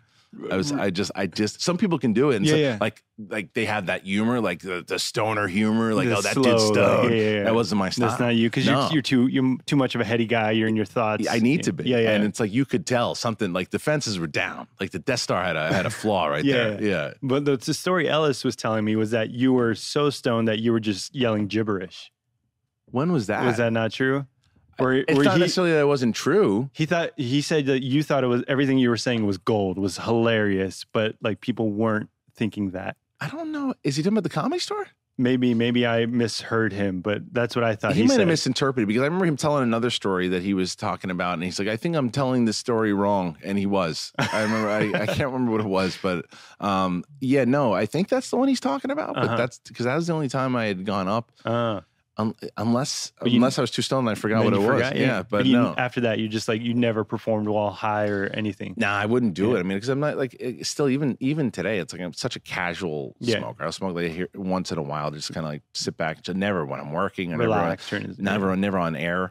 Like it's only like, if I want to kick back, watch a movie, or just if it's been a long week or something. To relax and like unwind. But it's like a one hitter. It's like I could have a little nug of weed. It'll last me for 6 years. Oh yeah. Me, same here. Yeah. Don't do drugs. I don't like it. Yeah. But you'd rather drink more. No. I mean, 10 years ago, 10 years ago I was, or 10, 11 years ago was. Yeah. What's this 2006 Harloff mean? It was all about me. Yeah. And that's like my focus was just, everything was just stand up and be the best. And were you at the Comedy Store at the time? Yeah. Comedy Store. And because my girlfriend at the time, like I said, 2002, 2003, we broke up in 2004. And during that time, like right around like the end of 2003 through like all of 2004, I had kind of stopped doing stand up. And while I was in the height of doing stand up. Why would you stop? Because I was my girlfriend at the time, who I thought I was going to wind up marrying and stuff too. It's a positive and a negative. The negative was that she was like, "Well, I want you to you should have like a real job. How are we going to get married and all this stuff too?" And I was like, "But I'm doing well. I'm doing colleges. I'm doing all these things. But you're never around." Blah, blah, blah. I'm like, "All right." She's like, "You want to be involved in filming. You don't have any contacts in film," which is the positive, because that conversation made me get an internship. With the guy that I met doing the leg drop off the stage, Trevor. I called him and he hooked me up with an internship at Village Roadshow, which like financed The Matrix and all these other things, or Warner Brothers subsidiary. And so I worked there for a bit, and that eventually turned into working at Alcon Entertainment, which eventually turned into working at Joel Silver's company. So, but you went from being a stand-up at the Comedy Store at like 26, 24, 25, 26, yeah, to an intern? Like, what did you do as an intern? I was interning. I would read scripts. It was learning now the film industry. It was like it was basically getting another set of skills. You were, And I started though when I was doing both. I didn't just quit stand up. I was doing stand up, and then I was interning. I could do both because my buddy Steve Simone, I remember talking to him, and I was working. He's like, "Dude, that's smart." He's like, "That's a way to do, like, to get both. Like, you're learning another industry now."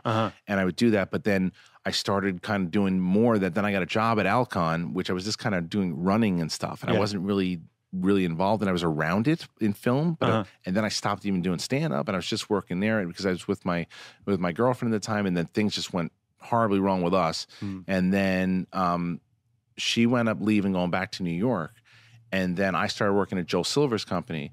And during that time, like, I remember I was talking, and they were like, "Oh, you used to do stand up," and I was like, "Yeah, I'm a regular at the Comedy Store." Like, "Why aren't you doing it?" And I said, "I don't know. Why aren't you?" But it was the girl. Well, yeah, but they said, "Well, why aren't you doing it now?" Oh, yeah, because she's gone. Yeah, and I said, "I don't know." And then the next day, I said, "I'm getting back up." And I called my friend at the time, my friend Mark Franco, who he was the one. Mark Franco was a guy. He called me. He actually called me too, and he's like, this guy from Boston. He's like, "What are you doing?" He's like, "What are you doing?" He's like, "You should be fucking going up on stage. You're one of the best guys I had, and you're not even fucking doing stand up anymore." And I was like, I don't know. And I called him up and I was like, "You still got spots?" He's like, "Absolutely." And he ran this place called, it was a Rebels of Comedy, and then it turned into White Boy Comedy. And I became kind of a regular at his troupe. and I started going up and doing his shows at the Improv and doing his shows it's where I met Ken. Yeah. And so I started doing all those shows there. And that's just kind of where I got back into it. And I started really hitting it hard there. That's when I started doing 7 days a week. And that's when my stand-up changed significantly from my younger screaming, yelling to my friend Paul D'Angelo, brilliant, again, Boston comedian, told me, he's like, take your fucking moments. He's like, build there. He's like, because you're going to exhaust them. He's like, you can do 3 minutes of fucking crazy cocaine comedy. Not literally, but the energy. And he's like, but eventually he's like, you gotta bring it down. You gotta hit your moments. And that's the way I would do it. When I came back to do it again in like 2004, 2005, it was punch, punch, punch, hit, punch, punch, punch, hit. Like it was like take little jabs, and then hit big hooks. Throw the big energy in there when it's necessary. And so I just kept building on that. And then I just started booking bigger colleges and getting more improv spots, getting more comedy store spots. And what were you talking about, like in your stand-up? Like what were your bits? I would take stuff from The Ex-Girlfriend. I would take just certain, I was a big George Carlin fan. Yeah. So like I would play on words and things too. Like, one of the, it's one of the bits was like, I couldn't stand when people used to say sleep like a baby. Yeah. Babies sleep, they don't sleep well. I said, what do? You yell and scream and shit your pants all night, like stupid things like that. But like wake up every 2 hours. Yeah, and then I would have other bits that were high energy bits about the fact that I would, when I was working in an office, is how terrible I was at it. That I literally bought a samurai sword on eBay, and that was my productive day at work. And it was like how at the end of the day, it's just like you would sit there as you're like, because it's intimidating to a robber, because all you got to do, if you have a sword, you don't need a gun. You walk in there and go, I'm gonna cut off your face. If you walk through, I will cut off your fucking face. And like, I'm good. And he turns around and walks outside. So it's just things that you build. You build on things. And I think that's why where we started this interview, it's the energy that you can bring. I still use it. I use it on Schmoes all the time. And that's when I get the biggest kick out of it, is when people don't even see it. People don't even see it. They don't see the energy coming? No, they don't see what I'm necessarily doing. Like to where it's like timing, like it's like a yell, because he'd be like, why is he getting all stressed out? Because I want you to feel that way. Yeah. I want you to feel like how, like out of nowhere, then it just comes, boom, you hit it. It adds to the joke. When like the same way Mark is so brilliant at transitions and doing things. Everybody has their moments of ways that they hit with comedy. You remember Mark, myself, Makuga, Ken, we all came up in the comedy world with timing. You're watching Schmoes, you're watching a comedy show. It's like, so don't just think you're seeing screaming and yelling and things. There's calculated madness here. Yeah. But do you think that works like against each other if you're trying to be like the funniest guy in the room? No, because I think that people know that's why we know each other so well. Like we know, you're talking about on Schmoes. On Schmoes or on anything, like everyone's trying to be the funniest person, so it doesn't work for the overall comedy. No, because I think that's why the comedy works for us, because we know, because I'm also not going to, stand-up comedy is also a thing that where Mark Ellis is the slickest motherfucker in the room, because he's on stage every weekend in front of hundreds of thousands of people collectively. That, like when I was doing shows 7 days a week, 2 shows a night, my brain was working the fastest and the best it ever has. And I was younger too, but still it's working at a different speed. Mark's brain is consistently, he's always thinking, he's always moving. Like it is undescribable how crucial that is, and how much that helps. So like Mark's going to be the one that is going to lead with the comedy ball. And Ken's blessed with that brain just normally. He doesn't need to. And it's funny, and I've always told Ken this, and I have no problem saying it on the air too. Ken was always a guy at stand-up wise. He never took what he does on like in life. And he never does what he does like on the show or in like just naturally. He never took that on stage and stand up. That's what he said. He didn't feel comfortable doing it in stand up. We never did it. He never did it on in stand up. And I was always waiting, because I think Ken's one of the funniest people I know in my life. And like he never got there in stand up. But when you see what he does broadcasting and his radio, that's what he's meant to do. He's meant to be behind a microphone, broadcasting, being a radio personality. I'm listening. I'm not being rude. I'm texting my wife that I'm going to be late because of Beardo. So I keep asking. I can still talk. It's a multitasking while I'm with the phone. Do you have to leave soon, or? Let's see. That's I say probably another half an hour. Okay. Gonna just tell her I'll get yelled at, but I'll say I'm going to be home closer to 8, and then I'll get yelled at. Okay. I mean, that's understandable. I don't want to take up your time because I don't know if you mentioned it on the show that what you're going through right now. Not yet. Not yet, but I'll mention it. I'll mention it eventually when it's time. But that's what I like. Yeah. If people knew that, they would understand why you're away from Schmoes. Because I understand like why you wouldn't want to do it today because you're so busy and you can't stay later than you have to. Right. Yeah. I mean, it's just it's also. I mean, I was going to try to do it on a Wednesday but then you got to work for the Schmoes show. Yeah. Oh. I mean, I do a lot during the Schmoes show. You do, but I mean, you got to use more sound bites. Really? Yeah. But those sound bites. I like them too, but like how you were saying, like Mark is so fast where he just keeps the show going. And he runs over it sometimes? Yeah, he runs over the sound bites, and I feel like the sound bites would just detract and just like stall the show. Have you talked to him about it? No, I haven't brought it up with him. See, that's another thing that you guys, like, because I think sometimes you guys are afraid to talk to us. Yeah. Like, it's like... Yeah, I'm afraid to talk to anybody. You're clearly not. But you are without a mic. Without a mic in a social situation. So carry a mic around with you. Just like, hey, that would be a great bit. Yeah. If you just walked around like it's not even on. You're like, this is how I feel comfortable. Yeah. And you just like sticking the mic in people's faces. Interviewing. It's really funny. Asking people questions. Yeah. It should be like, can you turn the TV on? Yeah. Do you do drugs? So why do you hate yourself? Why do you hate yourself? Are you crying right now? Should I be crying?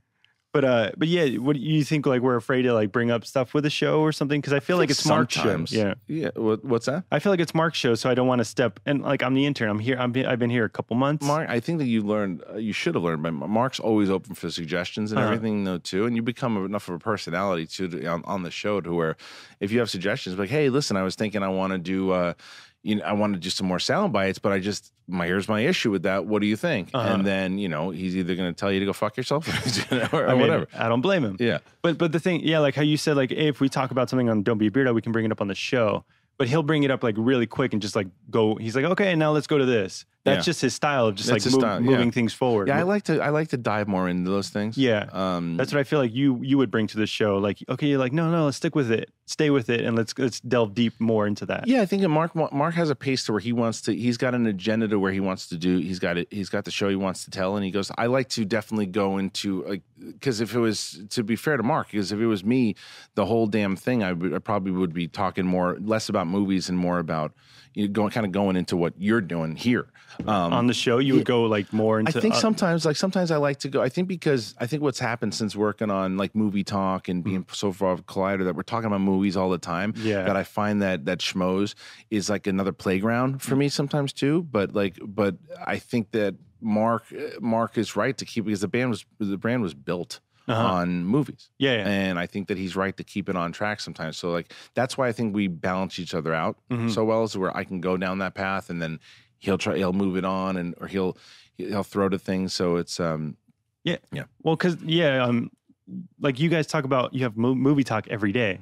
So then when you have movie talk on Wednesday morning and then you go on to the Schmoes and you talk more about trailers and movies and everything. Right. It's like that's why I wanted to move things up and talk more about. And Mark likes to do this too. Is that you just talk like we will talk more about the crew and kind of go more and just expose the personality a little bit more and play some more games and do things like that because it's like there's only so much you want to cover because it was different when we weren't involved with AMC or Movie Talk or anything because we were kind of competing with it on another time slot or another day, but now we're part of the same family and it's just more redundant.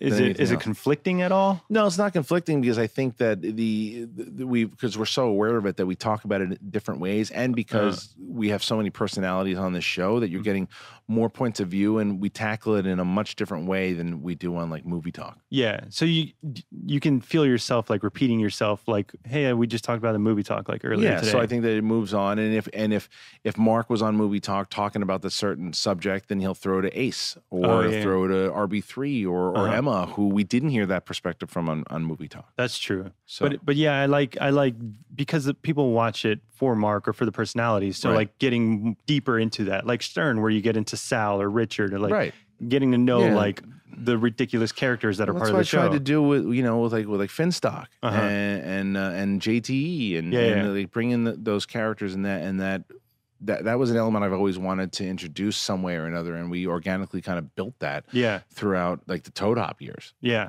So, but now it's tougher because everyone's got their own thing going on. Yeah, I mean it is, but I mean everybody's still there every Wednesday, and the show's still building, and there are some, like, look, we just talked about the Makuga Brett thing. That's the thing everyone's talking about now. Yeah.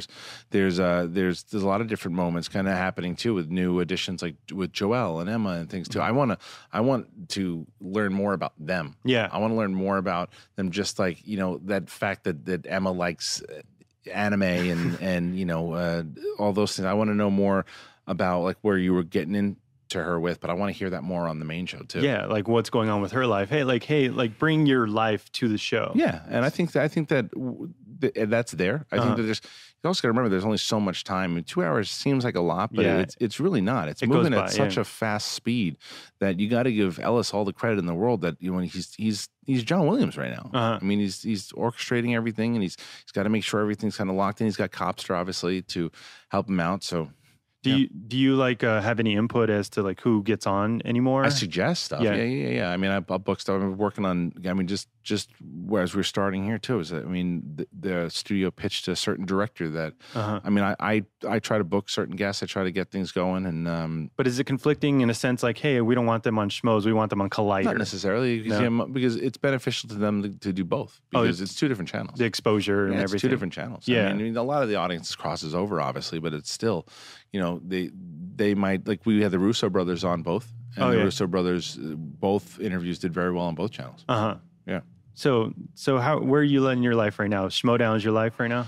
Right now it is. I'm obsessed with it. Yeah. Because I want to build it into that thing. I've always been impressed with Vince McMahon and Dana White and those guys, and I ran boxing matches when I was in college. I ran boxing matches when I was in. What do you mean ran boxing matches? I ran a boxing league. I started a boxing league. Like a fight club? More or less. So when I was 17 or 16 in Queens, I had these two kids did boxing matches, and that one was really scary because someone could have really gotten hurt. But I took bets and I paid for my prom with it. And you were the hustler of the block. Yeah, and then I got to college on Iona, and I started it up again, and I had we recorded it. We had these big fights going on, and same thing, bets. Made a lot of money off of it, and then I remember the dorm guy came to me. He goes, "So just let you know, we know about the fights, and if they happen again, you will be expelled from school." Really? And I said, "I will be stopping the fight." So I stopped the fights because someone had tipped them off about it too. I was like, "Okay, I'm good." So I didn't do it again. Then when I was in Florida State and I was in the fraternity, they said, and I remember being in this room, and I just got into the fraternity, and they said, "Well, we do these." We used to do these things like last year or 2 years ago where we would do these fight nights. And my ears went boop, boop, boop, boop. I'm like, wait, what? And they were like, yeah, we just do these things. Like a bunch of people would kind of be around. And I said, can I start that up again? And they're like, if you want. Yeah. And so I did. And I started very, very similar to what I'm doing now. I created a league, and I got people who wanted to fight. I created a middleweight division, a heavyweight division, a lightweight division. We ran it at 2:00 in the morning on Thursdays when the bars shut down. It was packed. Cops came and sat in the front row and watched. Cops watched. Wow. We had highlight reels. We had all these things, and it ran for 3 years, even after I left. Wow. My brother took it over and ran it. We promoted over 150 fights. Jesus. Yeah. So you've been doing this your whole life? Been doing a version of this. Yeah. And then I took that in 2001, started working as a writer for WWE. How'd you get that gig? I was always a wrestling fan from the Hulk Hogan years all the way through. And I took a little bit of break from it. Then I started watching again in college, through The Rock and Stone Cold and everything too. And then when my roommate at the time, his ex-girlfriend was working for the WWE. It was WWF at the time, but WWE. And she was in the financial side or something too. Oh, yeah. And she's like, WrestleMania 17 was in Houston. And she said, well, I'm going to be there and I can get you guys tickets and get you good seats and everything too. And I told, and my buddy, his nickname was Perm. And I'm like, oh, yeah, Perm, we gotta go. And he's like, yeah, let's go. And we drove to Houston to go.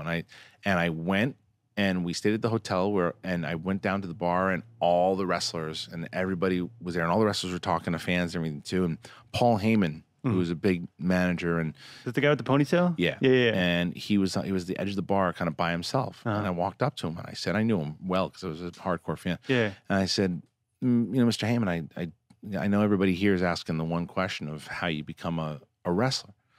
And he goes, and I said, how do you become a writer? He goes, write a letter. I go, I did. He goes, write another one. And I said, okay. Yeah. And I left him alone. And so I watched WrestleMania 17. I went back home to LA, and and my buddy Andrew Freed, who I'm still really good friends with, we worked on this letter, and I kept sending letters. Mm-hmm. I found out this befed emails and everything too. Yeah. It was like, even there was still had email, but it wasn't the same. It was dial up. Yeah. Yeah, it was. So I printed out a letter, and I found out through my buddy's ex-girlfriend all the people that were like creative team, anything, and I sent it to all of them. I sent every single letter to. I kept sending letters, and I like Shawshank Redemption. I kept sending it, and finally they were just like, please stop writing letters and send samples. What were you writing? Like, what was the letter of? Just basically, I ran a boxing league, and I did this, and I've been a wrestling fan, and I want to become a writer, and I did that. And they said, it was like a cover letter. I just kept writing letters, and they said, well, write a sample. And so I wrote a sample, and I kept writing storylines. It was right when the WCW kind of invaded after they purchased it, and I wrote a bunch of stories, and I was so into it, like I knew it all, and I got a response, and I got a phone call, and it was Stephanie McMahon's assistant. They said, Stephanie loved your samples, and they want to fly you out. Wow! So they flew me out to Stamford, Connecticut, and I sat down with Paul Heyman. I sat down with. Did he remember you at all? No, not from that. Oh, but no. You didn't say like, "Hey, I met you." No, because it was Bruce Pritchard and Michael P.S. Hayes. And it was intimidating. So I wasn't thinking about it. And I remember I was like 22 or 23 at the time, or 24 maybe. Yeah. Just turned 24 or something. So I was intimidated as hell, sitting around, and Stephanie McMahon, they're asking me these questions, and the comment that got me the job, and Paul Heyman really got me the job because they were interviewing me, and I was just giving my thing, but he asked me this question. He said, let me ask you a question. He goes, if we told you right now that you do not have this job and you've got to go home, and we'll thank you very much for coming in, what would you do? I said, well, I would go home and I would think about it, and then I would write you back again and saying, what do I do next? How do I get back in? And he said, all right. And he walked in, and he called Stephanie over, and he said, come back. And he goes, you got the gig. So, because of that comment. Just to show that you're passionate. You really want it. Just like, he just wasn't going to quit. Yeah. And then what he did, and again, this is another Sarah Silverman moment. He said, I got a feeling about you. And right then after he gave me the job, he goes, I got a feeling about you. He's like, come here. And I was like, what? And he's like, I want you to do something. I was like, what? And he's like, I want you to call this match. And he put headphones on me. And they set up the thing, and he wanted me to call a match because like I feel like you're a broadcaster, and I had really never done broadcasting. Yeah, just done stand up and stuff too, but I hadn't done broadcasting. He's like to call, and I didn't. It wasn't like today. It was like today, what I do with Schmoedown. If I would have done that, who knows what would have happened. But I didn't have that kind of confidence for that. I wasn't call it like JR would call it. It was just like, and now blah, blah, blah, just calling through, and here comes Jericho. I didn't have that kind of confidence. But you were a kid. You're 23, 24. Yeah. I didn't have the confidence, and I also didn't have the confidence to be like that place was very cliquey, and for what they do there, and when I found that out, and I kind of heard about it going into it. From what I knew was that they hired LA writers, and they hire you kind of freelance, right? And they pay you a significant amount daily. Wow. But once you get to I think 2 or 3 months, it's something in the contract that they have to put you on full-time salary. So from what I heard, they were just kind of recycling LA writers. And I was like, not me. Yeah. Like, I'm gonna crush it. And I went in there, and I didn't fit in with that crew. The writing crew, or well, the whole wrestling crew. I didn't fit in, and I was still not all the way. That I couldn't detach. I did a couple stupid things, but I couldn't detach the fandom right away. Like my first day there, they just flew me out, and I go right into it, and I get to the hotel, and I'm with and I walk in, and Stone Cold's there with Deborah. Yeah. And I'm like, I should introduce myself. Steve, I'm a new writer. Hey man, how's it going? It's half starstruck, half be a professional. Yeah. And then the other thing I did that was really stupid, that yet again another Sarah Silverman moment. This company-wide meeting that they had, right? And I'm there for day one. every person that works for WWE, from the referees to the writers to Stone Cold to Kurt Angle, everyone you could possibly think of, hundreds of people sitting in a room as Vince McMahon is giving a speech and talking. And in the middle of it, I throw my hand up and I say something, right? And then everybody looks at me. I don't remember what it was, just like a suggestion or something too. And then they start talking again too, and I do it again. And I feel these people look at me, and in my head, I'm going, "Oh, I'm going to show them that I'm this aggressive kid who's going to be here and kind of like and be like that." And I'm thinking that's the kid. Wow, that was really smart. But you didn't read the room and say, "Oh, maybe that wasn't like the best." I read it afterwards. Oh, okay. I read it afterwards, and Coach, Coachman from ESPN, so Coach, he basically looked at me like dead man walking, and I knew my time was done after that. I mean, I was working on borrowed time for the next 2 months. Really? Yeah. I mean, I did fine. I did well, and I wrote a lot of great storylines. I had a lot to do with the kind of Kurt Angle, Stone Cold stuff that was going on, and they were happy with my work. But I just didn't fit in all the way through. And then the only time I fit in is when I smoked a joint with X-Pac, and that was the only time. But that was it. So after 3 months, that contract expired. Ended, well, it was just like they weren't going to renew it, and so after like a SmackDown, it was like 2.5 months, and then I was back to LA doing stand up. So you're back and doing stand up again. Yeah. So what was it that your passion was like always about movies, or was it just like how come you didn't fit in with the wrestling crowd? It was working. It was just imagine like this family that knew the business, and I was just this LA to them an LA kid, just a fan. He's just a kind of this the LA writer kid. He's not one of us. Like it was that type of thing, and it was unfortunate in a way that when I got back, I never watched wrestling ever again, like for as much. And when I tell you I was a hardcore fan, like the way that Ellis is with like Redskins, that's how I was with wrestling. I was a big fan too. Monday Night Raw, all that stuff. And I mean, I was the hardcore fan. That's how I got the job, because I knew with the insides and outs. I could like wrestling trivia and stuff like that. I could hang with like Ken and stuff. And like, by the way, so I hope Aaron Turner from Schmoedown Rundown is listening to this, because I saw in his Q&A, he was like, "Oh, in wrestling trivia, I'll kill anyone from 85 to 90. I'll Dan Merle your ass." You or Ken? Ken would probably hang, but and Aaron Turner knows his stuff. I break his balls, but I wouldn't. He's declaring himself champion. Take it easy. Now, current stuff, he would wreck me. But that being said, over the last 5 months or so, I started, because of Schmoedown, I started tuning back in and watching to get like ideas of storylines. I think the WWE Network is the most brilliant model ever created. I think UFC should do it.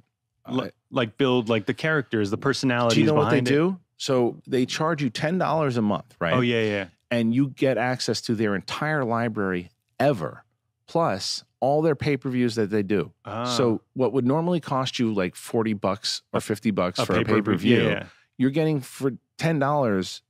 And they do they do one a month. Plus you get all everything that you would possibly want from their past menus, all their WrestleManias. Like, it is a very smart model, and I wish the UFC would do it. I think that if the UFC did that too, they would really reap the benefits. I would love to see, like, imagine if you could see. I was a big UFC fan for a long time, but I stopped watching because I couldn't afford all of them. Yeah, every fight was $60. It's hard to keep up. It's like and like if I know I can keep up.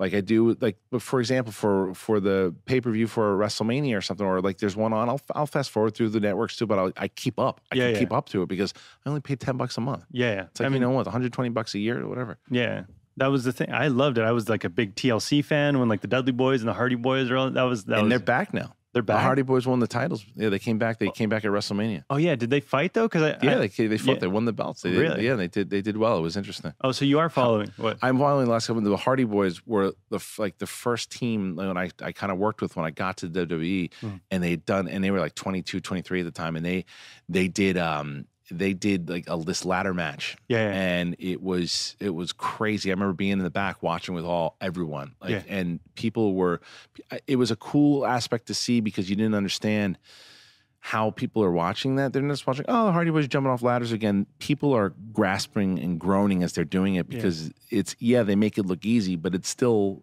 grown men jumping off ladders who could kill themselves. You're feeling it. Yeah, well, because they're nervous for them. Yeah. Everyone was nervous for them. It's the reaction they get. Yeah.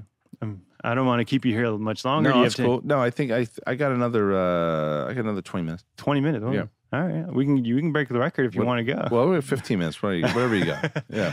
I want to know more stories. Do you have any good stories from 2006? Well, you just do stand up. That's it. I'm not letting you get off that easy. What do you mean? I mean, because that's you're just. I know what you're trying to do there too. Is it's like, so I'll ask you a question. So how long have you been with your girlfriend? Yeah. I'm asking. Are you asking me?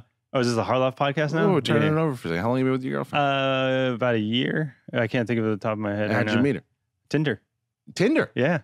So Tinder doesn't normally turn into relationships though. Well, for me and Copster. It did. Oh, yeah, both Tinder. So I like that. I don't know if he's mentioned it, but yeah. I didn't know it was Tinder. That's good. So, but were you going there for a relationship or were you going there for sex? No. We hooked up right away. First thing. And so for a full year, you guys are together. Yeah. Is this marriage type or you don't know yet? I don't know. We're just living. What are you, 25, 26? 27. 27. Yeah. So you're doing the same thing I was. Yeah. So say I can turn it back on you. Okay, come. They ever do drugs? Why you hate yourself? Ever kill any puppies on the way over here? Do you really think that's my interviewing style where I attack people? No, attack? No, absolutely not. No, I just think it's funny, like, because that's why I said, like, when you're sitting there and you go, so I want to know about 2006. How many girls did you fuck? It's like, because that's what you're trying to get to. Well, I just want to know the stories because, like, everyone knows Kristian now as the producer of everything. I just seen the pictures of. I think there's pictures on the wall of just might be a craziness. Yeah, times. Yeah. No, I mean, I just want to know your whole life. I just had fun. You know, it's like I think that I talked about this with my wife. I had no intention of being married. I had no intention of having kids. Really? Nah. I think I was focused more on, doing stand up, creating my own pilot, getting on TV, doing. Oh, you wanted to be an actor on that was your my own pilot? When I was doing stand up, that was the goal. The grasping at straws. Grasping at straws, doing my own pilot. Creating. Being because I wanted to do. I've always had the philosophy that you can't rely on other people to put you in things or do stuff. You got to try to do things on your own. You can't wait around for you got to do things on your own. So that's kind of what I was trying to do. Mm-hmm.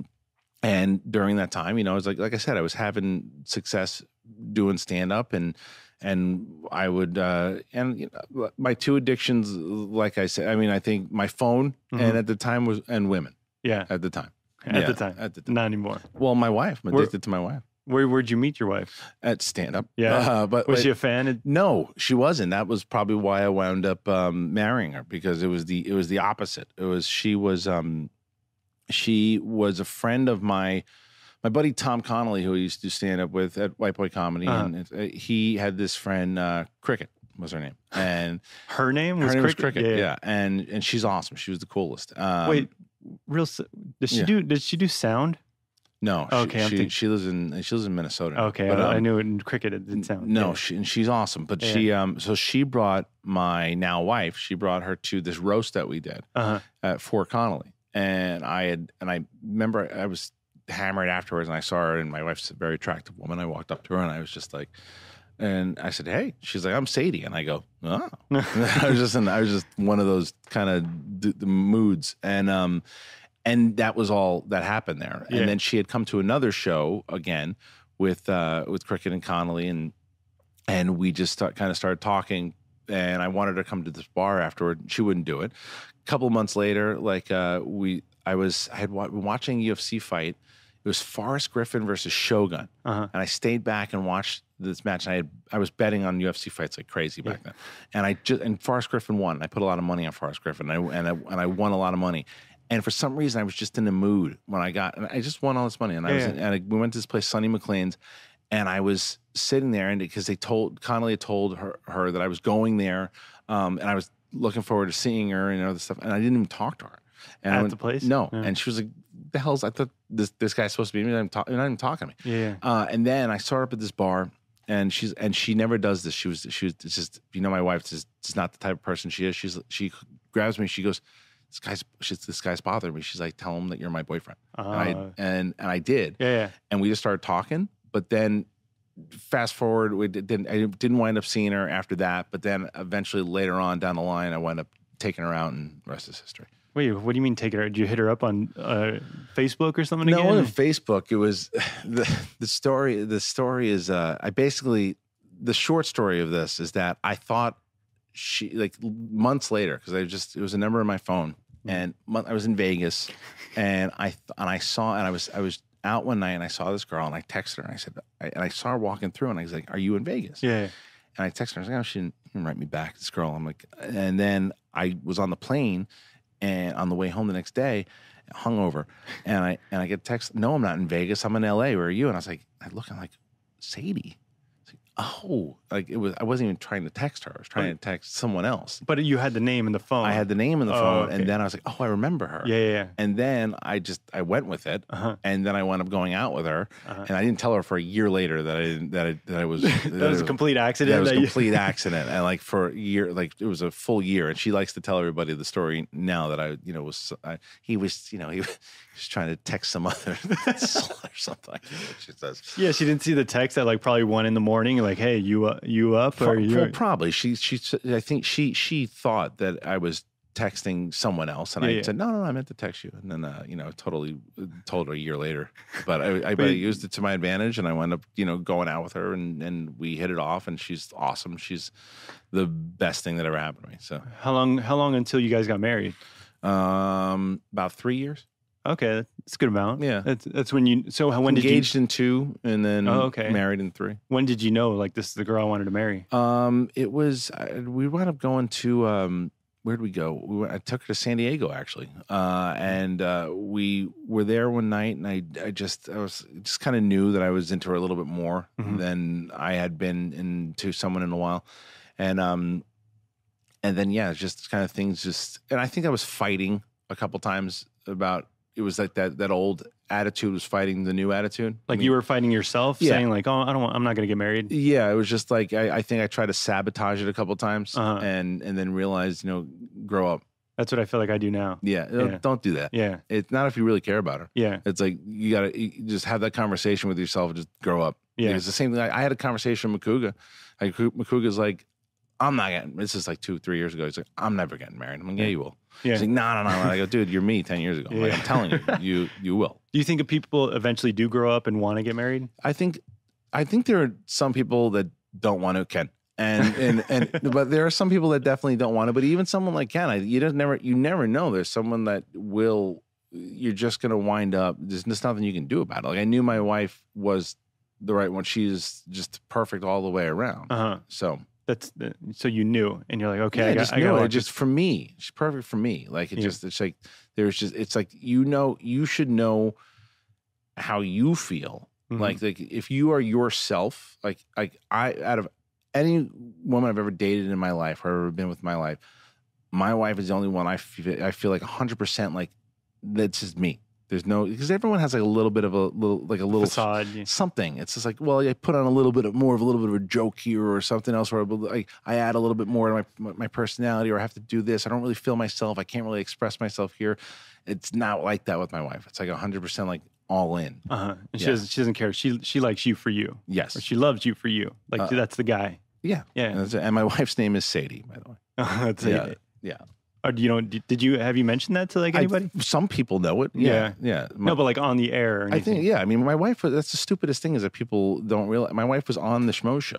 She was on the show in like Valentine's Day and like a regular or just no, she came on once. We were out one night and we stopped by and we did the show and she was on once she gave Mark advice back in like phase 2. She was on the phone. So okay. So because people thought you were married to Miri for the longest time. Because that all stemmed from AMC. What happened some there? Comments on the thing on people like now, for example, Jeremy and Perry.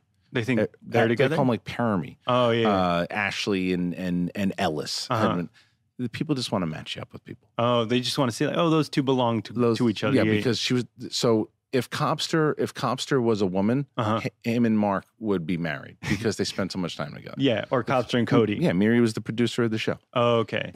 But do people see like the chemistry between you two and they're like, I think probably because she was on her and I used to do reviews together too. So you put and she's not ugly. So she's attractive. So you put her on and right away, there you go. Yeah, they're totally hooking up. Yeah. No, nothing like that. No. It's just like, so yeah, I mean, and the people thought she was my wife's sister, I think. Too, which is because you posted a picture of your wife and they kind of look like similar. Yeah, I guess, but I mean, it's also where and then we played the whole prank on everybody on April Fool's Day. Which one was that? The Whisper gig. Oh yeah. Oh, that was fun. I don't think people knew it was a prank. No, because we let it go on for we talked about it on the Harloff podcast. Too. Oh, okay, yeah. But does your wife get upset if you're like talking with Miri or like? No, she was the one. It was funny. I did this video for Fandango a while ago, and we did this whole thing where this guy Dan Peralt, who's a really funny dude, where it was like him training me for the Oscars, and my wife doesn't like being on camera, and she was there, and she's like, "Have Miri do it." And my wife suggested Miri, thought it was funny. Oh, okay. Yeah, my wife's awesome. She doesn't care about that kind of stuff. What does she do for like work or? She's a makeup artist. Oh, okay. Yeah, and she's like just a kick-ass mom to my daughter. She's like awesome. So you guys are in the same industry, pretty kind of. Not really. She's like it's kind of one of the things I love about her. She doesn't really care about this type of stuff. She watches movies and she's like kind of a casual fan, but she's not like a hardcore. Yeah, just get upset when you're like, oh, but this is a great movie for this reason. No, she's like, it's just a movie. I'm going to sleep.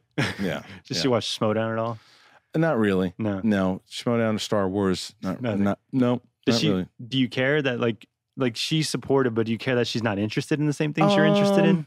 I think sometimes I let it bother me for like a second. Yeah. And then it's so refreshing not to, because like I can come to work and I can have those conversations with anybody here. Yeah, I want to talk. I mean, I don't have a lack of Star Wars conversations in my life. Oh yeah. I don't have a lack of Schmoedown conversations in my life. Like I don't need my wife to be, like I need my wife to be into the things that we like to talk about. Yeah. So that makes sense. It's a break from work. Yeah. You don't want to bring the work home with you. Right. Yeah. Right. That's your life. You're living it, man. Yeah, I'm trying. Yeah. So how's it going? How you doing? The things are all right. I'm enjoying it. Yeah. Everything that's going on right now. I mean, I want to see everybody that's the one thing that I really enjoyed is watching everybody's careers kind of grow. Yeah. So but that's because of you.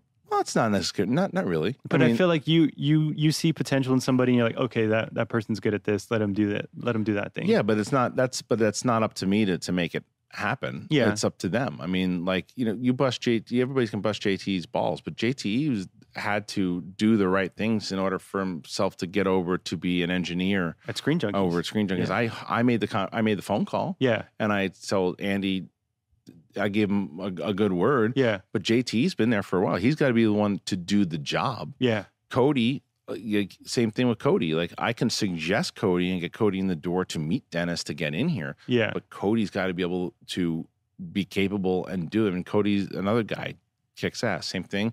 Copster, all these guys, Riley, like they're all here because they're talented. I could get you in the door, but once I get you in the door, you've got to be able to do it on your own. You got to walk through the door. Yeah, so it's not me. Yeah, I feel like you're not giving yourself enough credit. But I mean, but it's placing. I can put together a team and get people in the door and get those kind of conversations. But like I said, it's like I like the fact that I can acknowledge that I think this person's talented, and then it means a lot to me that comes to fruition when when other people go, yeah, you know what, like Mark Fernandez says, you're right, Ken's great. Let's get Ken over here. Let's bring Ken over. Like, that means a lot to me, and that I helped. But I can't get someone the job if they're not good. That's true. So that's what I mean. It's like Ken, like you should have Ken on your team if you have like. Ken's comedy and Ken's like he's a fucking star. Yeah. He everyone loves him because he's so good at what he does, and you need him on your team. And it's just up to me. It's my job to say what I just said to you. Yeah. And then the person I'm talking to needs to make the decision and see it. And hopefully they do. I can help them see it, but it's Ken ultimately that has the skill set that gets him the job. Yeah. Did you help him get the job at Screen Junkies? I did. He was working for a long time. I don't know if he's talked about it, so I don't want to talk too much. But he was working at mall security for a long time, something like that. Yeah. And then Andy and I were on the phone, and Andy had actually called me and said like, "Hey, would you ever want to be a producer at Screen Junkies?" And he asked me, and I was like, "Well, I don't think I'd be able to do it, too." And he's like. And I said, "What about Ken?" And he said, "Yeah, I was thinking maybe Ken, if you were cool." And I was like, "Yeah, I want to get Ken out of this job." I was like, I would love to get Ken out of this job. And then so Andy and I talked for a little bit, And then he's like, well, let me think about it and talk about it. And then he called me. He's like, yeah. He's like, would you hook me up with Ken? So I called Ken first to see if he'd be interested in it. He said he would. And then Ken called Andy, and then they started working there. Yeah. How come you didn't want to do the job? Because I wasn't in a position that Ken was. Ken was in a position where he was in a job that he was at for a very long time, and I think a lot of parts of it. And I'll let him speak about it when he's on the show, but if he's ever, he'll be on the show. but it's more about how I think there were certain things that he wanted to do and things he didn't, and he wanted to take a shot doing something else, and he acknowledged new media and the way that YouTube was working. He wanted to take a crack at it, and so he did. And for me, I didn't want to do production stuff because at the time, it's like I was working harder and trying to get myself more established at AMC, and I was working harder on trying to do stuff with Schmoes, and I would have to put a back burner on that, and I just didn't want to do that. That's true. Yeah. Were you guys working at Collider at the time, or were you? It wasn't Collider yet. It was AMC because it was 2014, I think. So around 2014, 2015. I think it was 2000, right around that time. Maybe when Ken went to Ken went to Screen Junkies, was like 2014, 15. That was 2 years ago. Yeah. Yeah. So we were at Phase 5 at Maria Menounos' studio. So how did Collider come to be? Getting the job. I mean, I got the job at AMC with Movie Talk, and then that eventually turned into. So then Collider bought over. Collider purchased Movie Talk from AMC. Oh, okay. So I went over with that deal, and then Jedi Council went over there too, and then it just kept evolving and going over and over. Oh, so all the shows you were already involved with? Council went over with it too, because I wasn't sure I was going to go over at first, because there was only like a limited amount of spots that were coming in, and I remember John had called me up and he told me, he's like, listen, understand, like, we want to do Jedi. I want you to come over for a couple of things. We're got kind of limited budget, and I don't want to lose you, but we only have this and that. And I contemplated going over to Screen Junkies and talking to Andy, and I never made the call about it though too, because I said I'm gonna stick it out. I like being over at Movie Talk, and I like doing it. So I'll take a little bit of a cut, and I'll see what we can do. And I just got more and more opportunities, so I just kind of built it up from there. Was it like a stipulation, like, hey, I have to do Schmoes here too? No. That came out differently because AfterBuzz and Schmoes, like Kevin Undergaro and Maria were really cool, and they moved studios from like the house situation that they had to like that building that they own now, and it just wasn't conducive for Schmoes. And it just wasn't working for the crew we have. It was a smaller space, so we didn't think that it just fit anymore. And they were cool about it, and they let us go. And I had a conversation. I think the night after we said it was our last show, and we took a break and a little bit, and then Andy called me and he said, "Well, why don't you guys do the show over here, Screen Junkies?" And we had announced it, and Andy's like, "Well, can I announce that you guys are coming over here?" And I was like, "Sure, if you want to talk that Schmoes is coming, we'd love it because we love Screen Junkies. It'll be great." And then I got a call from John. And he's like, "Well, what are you doing?" And with Schmoes and everything too. And I said, "Well, we were going to take it to Screen Junkies." And he said, "Well, can we talk about it also? And to be fair, I never thought that they would want it over here. So it was my bad to where I should have brought it to the place I was working at." It wasn't your idea to bring Schmoes to Collider. Well, I mean, John approached me about it. He said, "Well, what do you guys want to do with it?" And I said, and then we kind of started talking more, and then it was like, well, what if we did this? And then Schmoes and Mark and I became more of a process of ultimately becoming unofficial employees here. You guys are technically employees. I am employee now, but I wasn't when the deal happened at the time. Oh, okay. So there was this thing. So there was more. There was just about, and and I told Andy, and Andy and I are buddies, and I said, well, we were just, we have this opportunity here, and he's like, I'll totally get it, brother. Go for it, and it did, and it worked out great because it's a good fit over here. I love the people I work with. I like creatively. I work super well with John and with Dennis and all these guys, and Schmoes has a great home for now. So it's like it just kind of worked out pretty well. It's a good studio for everything. Yeah. Did you like the separation of the tables? No, I hated it. You know I hated it. Yeah. I didn't know that. Yeah. You mean the Wanger table? Like the main table and the Wanger table. I said I was the one that I stomped my feet and said we need a couch. We need a couch. We need a headset mics. We got all that stuff. Yeah. Like I hated the Wanger table. It was the only thing that we had at the time. Oh yeah. Because when we set it up how we were going to do it, the desk was on the other side where Jedi Council used to be, and we were going to set up like kind of like a Dan Patrick type feel over there, and it didn't work out. So then we built that set out over there, and then we had just the Wanger table, and it was like this isolated island. It was weird. It was weird. Yeah. And it just didn't work, and the fans felt it. I felt it. I hated it. And then there's a big separation. They're like yelling across over there just to talk. Yeah. And then I had them, I said, let's do the couch and the headphones, and then the second they put the couch and headphones, I left the show. Yeah, like why do you leave? That was it was your idea to move it to Wednesday and to bring the couch in. Right, and then I left. Then you're gone. Right.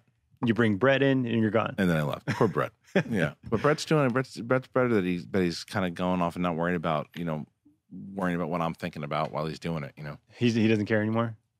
No, he does, but he's not looking over his shoulder going, what do you think? What do you think? What do you think? He's just going. He's being more free. I think that he's actually flourished since I've been gone. Yeah? I think so. You think you were like hindering him?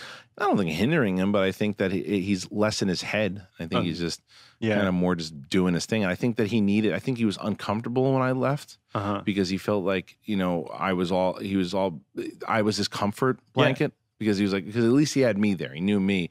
But then now he's with these people and he's wondering, he's like, does that guy hate me? Does he hate me? But then I think he's starting to feel at home with everybody. So it's better that I wasn't there because now he fits in with everybody. Yeah. Because it's like bringing your friend to the party and then leaving your friend at the party. You make him stand by himself, drinking a keg, but it's like, well, you're still drinking. Enjoy yourself. Yeah, he's enjoying it. Yeah. And you'll come back eventually? Yeah. Yeah? Yeah. Trying to get an answer. Yeah, I know. But you because you like broadcasting, do you like the video aspect more or like the headset, the broadcast? I think I like the headset and the broadcasting more. Yeah. That's what I enjoy. It's for it's for podcasting. It is. I think it is because it's like I think that from my favorite phase that we've done of Schmoes is phase 3. It felt the most like a radio show to me. Yeah. And I still try. I think that even when I do Schmoes, I don't want to address the camera as much because that's what I think movie talk and Schmoedown, those are shows. Yeah. Those are straight up shows, and I want to address the crowd, address the camera. I don't really want to do that. I like this. Yeah. Like, I think you get more out of it, like in depth for that type of show when we're just talking. Yeah. Like there's a part of me that I just wish that we don't even put the monitors on. Yeah. And we just kind of just talk and don't even address the camera because I think you can get better stuff out of it. But it's also, that's not proven, but that's just kind of how I feel. agree too. I totally agree because if there's a monitor, people are like, oh, how do I look? How's my hair? How's everything going? Yeah. And I think that it's not even just that. It's that I think sometimes you can like, all right, guys. So, and I certainly do it. It's like, hey, Schmoeville. So, all right, so here's what we're going to do today, as opposed to just that tone of let's just talk. Because this is what we need to figure out today. Like that's what Howard Stern did. Like he was on TV, but he wasn't addressing the camera. Right, and that's kind of where I would like the kind of shows I like to do. Mm-hmm. Because I got away from that for a bit. Like when I think a lot of Phase 6, I treated it like a TV show. The Phase 6 when you guys got to Collider. Well, Collider, it felt more like it was me and Ellis and everybody doing a TV show. Yeah. And I think that, and there's nothing wrong with that. I think that I like this type of thing a little better. It was really not uncomfortable, but just like stilted and like you weren't free to talk. It was just like, okay, now throw it to this guy and throw it to that guy, as opposed to just back and forth. No, but I still think it flows. I still think the show flows. It's just that's what I mean is that it's not that the show doesn't flow or the show doesn't work, because it does work. It works well. It's a matter of preference. It's a matter of, do you want to do a TV show when you're doing the Schmoes Show, or do you want to do a radio show? And and there's no right or wrong answer. It's like, I think it works both ways. It's just, you ask me for what I like. I tend to like those Toad Hop days to where I was just kind of hearing the way what we're doing right now. Yeah. Like, and that's why it was a smaller crew too. But then are you sacrificing energy? Like it's a catch-22. That's true. I want to ask before we go, like, what's your day like at Collider? At Collider, I mean, it differs. I mean, it's been a lot of fucking meetings lately. So I think you know, in the morning we do, because I heard you and Perry talking about it, as where she was goofing about what the leadership meeting is. Right. It is the leadership meeting. What it is. It's just the people who make whether it's head of production, head of development, head of programming, all that stuff. It's just scheduling. It's just going through the day and going, what's the schedule like today? What do we need to happen? What's going to happen throughout the remainder of the day? It's very important, actually. Oh, okay. Then 9:30 is the pre-pro for movie talk. If I'm on it or not on it. If I'm not, I go work on stuff in my office. Then there's meetings, or there's other shows, or there's other prep stuff, that writers pitch meetings, all these other things that kind of need to be done. And it changes every day. Are you involved with that, like every step of the way? Yeah, a lot of it. I mean, in development, I've got to, from the inception of the idea into then bringing it to the writers to work on it more, and then working on it with John, and then confirmation as far as green lighting certain things. And for like Awesome Tacular is a lot of manpower, a lot of hands on deck. And so you're technically like a producer for that, or I'm the head of development. So that's for all of Collider. For all of Collider Video, yeah. So that's my wife calling. She's calling down. Yeah. So we can. Let's wrap it up. Let's wrap it up. I mean, I'm surprised you stuck around so long. That's all right. Thank you so much for doing this. No sweat. Thank you for giving me this opportunity to do my own show, do everything. Of course, man. Yes, awesome. You've been great. You've been crushing it, and I'm glad people are listening to it, because it's a worth listen. Yeah. Thank you. And thanks, brother. And anything else you want to say? You're crushing it with everything you're doing. That's it. That's how it is. All right, let's get out of here.